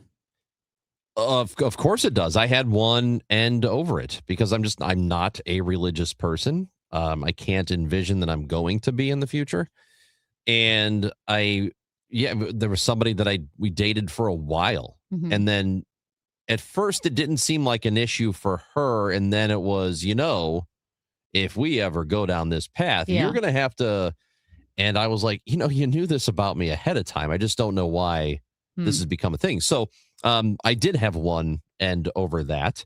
And I get it. That's the thing that she cares about or did care about at that time. I did not. And that would have been a problem for her. For me, it's like, I don't care if that is a thing you have, great. You can do that. Don't expect me to be a part of it, but you can still have that. And I think, and as long as you're okay with me not being a part of it, then we're cool. And I think faith is, even to me, it's a much bigger issue than political issues. Like faith, I can see it being a non-negotiable for a lot of people. Different political policies, I wouldn't necessarily walk up to someone and say, what do you feel about this policy? What do you feel about that policy? Well, speaking of that, this president, as you know, I almost never agree with him. I don't. However, every now and then he hits a home run. Every now and then, in baseball terms, they call it running into one. And every now and then, this president, Donald Trump, he just smashes it out of the park.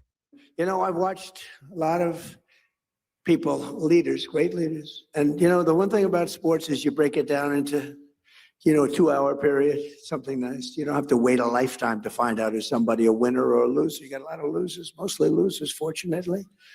It's a good thing to have a lot of losers. I always like to hang around with losers, actually, because it makes me feel better.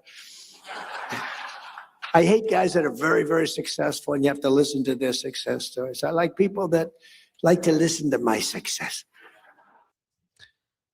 Couldn't agree more, Mr. President. Love it. That's why I have taken it upon myself in 2026 to only hang out with losers. Yeah. I am only going to hang out with losers from here on out. Or they have to just be bigger losers than me. So you will start talking to Marjorie Taylor Greig again? Yes. What are you doing, Greg? So, hey, I think that is brilliant. There's nothing more brilliant. It explains J.D. Vance, Kash Patel, and Kristi Noem and Stephen Miller. Can you imagine all those guys? By the way, imagine being one of them and hearing that going, wait a minute, he's talking about me. Yes. Hey, that is awesome. They say that you shouldn't blow out somebody else's candle to make yours burn brighter. But it does. It does work, though. It does work. Everybody's works. eyes go to the candle that's still going. Hell yes. Let's go, DJT. Count me in. Losers only. There's so much to unpack here. But if I text you, you just know that I think you're a bigger loser than me. I would also like to point out that is our president. But here's the thing, and I will say this. It does make sense. Like I said, the fact that Trump only wants to, hang out with losers, it explains Kash Patel and Kristi Noem and so forth. But it also, I do think, the only person who gets that on a deeper level than anyone else is Marco Rubio, who you can see it in his eyes that he's thinking, well, one, he can't believe he's there. And two, all these people are insane. Like, you can see it in his eyes. Everyone else has lost their souls. Dude. But Marco Rubio has a flicker of a soul left, and you can see it in his eyes. Every single day he's thinking, these people are nuts. What am I doing? He's the only guy. He's the only clown in the circus that realizes he's a clown. I like hanging out with losers. That's just, I mean, for a person who does have a bunch of great hits, he's got a bunch of hits. Some of the stuff that comes out of his mouth. He's got a few. If he weren't president, would be awesome. I mean, it just a few dingers, incredible. as FanDuel would call it. FanDuel would call it dingers. This guy's hitting a daily dinger. You said he is hitting a daily dinger. Unfortunately, it's surrounded by some other things that are very consequential, but he's got a few dingers. Ranj, you said that it's a baseball phrase that he could run into one. Mm-hmm. So running into one is a guy who hits like 150. Yeah. But every now and then he just hits a bomb. I had never heard that because, we've got this audio of Albert Pujols was asked by like a sports reporter, could you go into a game tomorrow night and get a hit? But I will say this, I texted this to Ranj last night and he said, well, he could run into one. I was too tired to say, what do you mean? But I figured what you meant. I just not heard it before. At any rate, really interesting. Here's Albert Pujols answering that question. If I asked you to get a hit tomorrow night, could you do it? No. What if I gave you a month to train? No. When is the last year you could say maybe I could get you a hit? My last time, 2022, that's when I did. I hit a double in the playoff. Since then, I actually grabbed it back the other day when I was managing the WBC, but it's not easy. It takes a lot of time and a lot of training. It's not easy. It's not like that I cannot do it. It takes some time for you to be able to get back in that baseball shape to perform. It's not easy what these guys do. So one, does that surprise you? And do you think Albert Pujols could get a hit? And two, Albert Pujols saying, no, I couldn't get a hit. What does it say about all those average people who take that poll on whether or not they could hit? I think he's being modest. Okay. And maybe in a first at bat, I think he would struggle. If he took like 4 at bats over a game like he normally would, I do think that by the 4th at bat, he would be up to game speed enough that he could probably poke one into the outfield, maybe by game 2. I don't agree with him that even if he trained for a month, he wouldn't be able to. I just disagree with him. Barry Bonds the other day, who's one of the cockiest players in history, but also one of the greatest ever, said that at almost 60, because he is almost 60 years old, that he's the interviewer was asking him as a podcast and asking him if he could he hit a 102 or something like that? I think it was 102, 103. And he's like, if I could see it, I can hit it. And then that's me almost at 60. And maybe that's true for him, but he had one of the quickest bats in the history of the game. So I wouldn't put it past him to be able to do it. Certainly Albert, I think if he did train even for a week, I think you'd be able to get it bad. I think he's just being modest. I do think, I wonder if there's something for elite athletes with the standard they hold for themselves, the respect they have for their opponents, and stepping away from the game, realizing maybe they have some objectivity of just how hard it is what they do. Do you know, when Albert's in the game, he's doing it. That's his life. When you step away for a couple of years, maybe you get a little bit of objectivity of thinking, holy cow, this is fast. These guys are great. Because I've heard players in the NHL who recently retired, like Robert Bortuzzo or Joey Vitale. And Vitale's been retired for a few years now, but Robert Bortuzzo, I think it's only been 2 or 3 years, unless I'm totally off. And he said he couldn't play in the league now. It's too fast. Hockey's probably different. There's a difference between just that where you've got to be physical in the context of the game and facing a pitcher one-on-one. He's just throwing you pitches and you got to react and hit one, which is a very difficult thing to do. But for somebody like Albert, I think if he did train for a little bit, he'd get himself a hit. I just, again, he's being modest with that. Hey, loser number 1 checking in. Ricky in South City. Hey, Ricky. He called himself loser number 1. So I Ricky, think that means he wants to hang out with you. That's right. Well, you're in, buddy. If you're a bigger loser than me. Hey, text in. Are you a bigger loser than Ronj? 314-436-7900. You'll have a new friend. It's Chris and Amy on KMOX.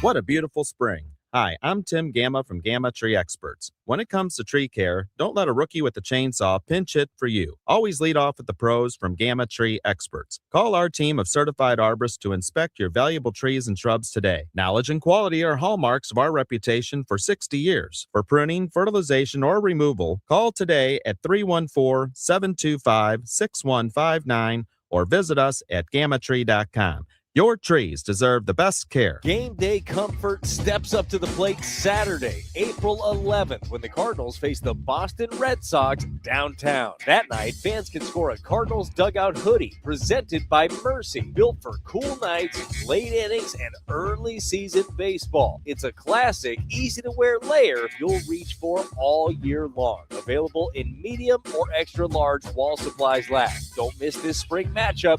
Get tickets and details at cardinals.com/promotions. Every Sunday home game is a Kids Sunday at Busch Stadium. From Team Fredbird and games to a kid-friendly DJ, ice cream, and family favorite activities. Sundays are built for young fans. Plus, select Sundays feature kids run the bases after the game. It's a day made for smiles, memories, and Cardinals baseball together. Make Sundays your family tradition at Busch Stadium. Tickets and details at cardinals.com/KidsSunday. This is the story of the one. As a maintenance tech at a university, he knows ordering from multiple suppliers takes time away from keeping their arena up and running. That's why he counts on Grainger to get everything he needs, from lighting and HVAC parts to plumbing supplies, all in one place. And with fast, dependable delivery, he's stocked and ready for the next tip-off. Call 1-800-GRAINGER, click Grainger.com, or just stop by. Grainger, for the ones who get it done. There's a difference between liking a house and actually getting it. Redfin is built to make up that difference and close the gap between finding and owning the home for you. Redfin agents close twice as many deals as other agents, so when you find a home you love, you're not a step behind when it's time to make an offer. That means less watching great homes disappear and more focus on the ones you'll actually move into and call home. Redfin helps turn saved listings into real addresses. Get started at redfin.com. Own the dream. Last year, we had 295 trials where we've been offered a total of $90 million on all those cases. When the dust settled, we recovered over $1.1 billion in verdicts and mid-trial settlements. I'm John Morgan of Morgan & Morgan. We became America's largest injury firm for a reason. We won a lot, $30 billion and counting. The best part of all those wins is that it helps you when you hire us. All those wins allow us to let the insurance company know we mean business. And believe me, they know who we are. If you've been injured, Google Morgan & Morgan results. You're not bragging if it's a fact. 3 million people tried to hire us last year alone. That happened for a reason. Visit forthepeople.com and let's get started this minute. Morgan & Morgan, forthepeople.com. The choice of a lawyer is an important decision and should not be based solely upon advertisements. Past results afford no guarantee of future results. Every case is different and must be judged on its own merits. Hey, this is Charlie Brennan. If it's cold outside, the team at Morelli Tuck Pointing is still busy. During colder months, Morelli can inspect any exposed brick inside your house. If your basement has a stone or black wall, Morelli can remove the worn-out mortar from that wall and replace it with new mortar. This tuck pointing work will reinforce your foundation, prevent water from entering your home, and thwart pests. This is a great time to get the inside of your garage inspected. And the same goes for your brick or stone fireplace. I've used Morelli Tuck Pointing to repair the chimneys, walkways, and walls of 2 homes here in St. Louis. The Morelli bids are fair, their crews are super polite, and they clean their job sites. Don't take my word for it. Check out the reviews on Google. Winner of the BBB Torch Award and the Next Door Neighbor Fave Award, 35 years in business, an A+ rating from the Better Business Bureau, 314-645-1387, MorelliTuckPointing.com. The Chris and Amy Show on 104.1 FM KMOX and the free Odyssey app. I always like to hang around with losers, actually, because it makes me feel better. That's why you should listen to the Chris and Amy Show. Yeah, you want to feel better about yourself? You listen to the two of us, baby. And Amy asked you if you're a loser, you want to hang out with me so that I can feel better about myself. And a couple of texters. Chris's Loser Lounge condo has a ring to it. It's a new bar idea. Yeah, I like that idea. Chris's Loser Lounge. I'm in. The Loser Lounge is legit. How are you not more excited about the Loser Lounge? Well, I need a little bit of backing. I'm too much of a loser. I need somebody to financially back this establishment. Here's another. I'm a certifiable loser. My bracket is completely busted. I'll buy the wings and beer. Okay, you're in.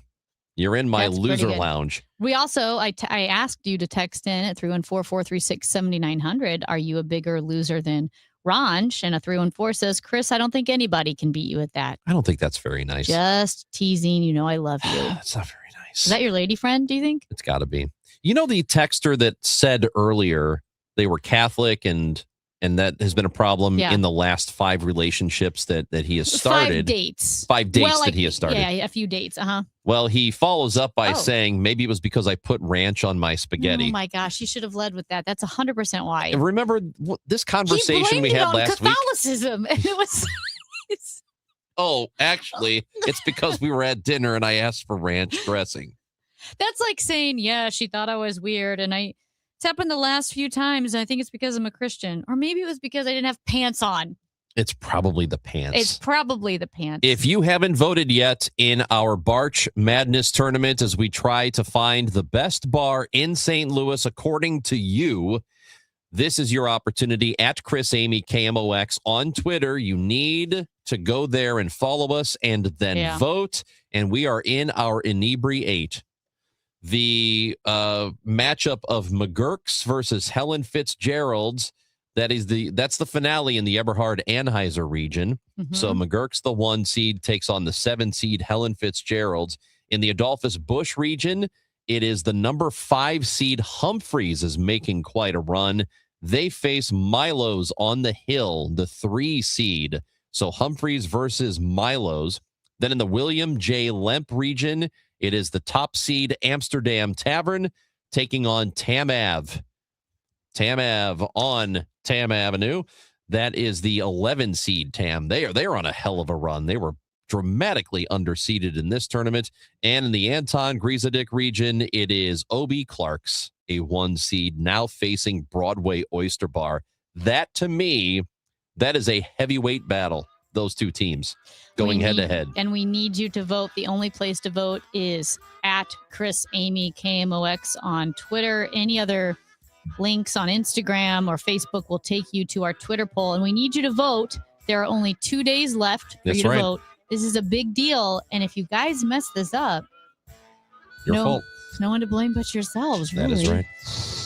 That is right. And we will not bail you out. So Barch Madness Tournament. You can look at the entire bracket, see how things have gone down at Chris Amy KMOX on Twitter, Facebook on KMOX News. You will find us there. Have a great rest of your day. But the Gas House Gang is coming up next. Tom Ackerman and me. We will speak to Greg Amsinger, who's part of the show every Monday. We'll have Mike Claiborne on at 12:30, and then Amy comes back talking Blues hockey at 12:45. That is next on KMOX.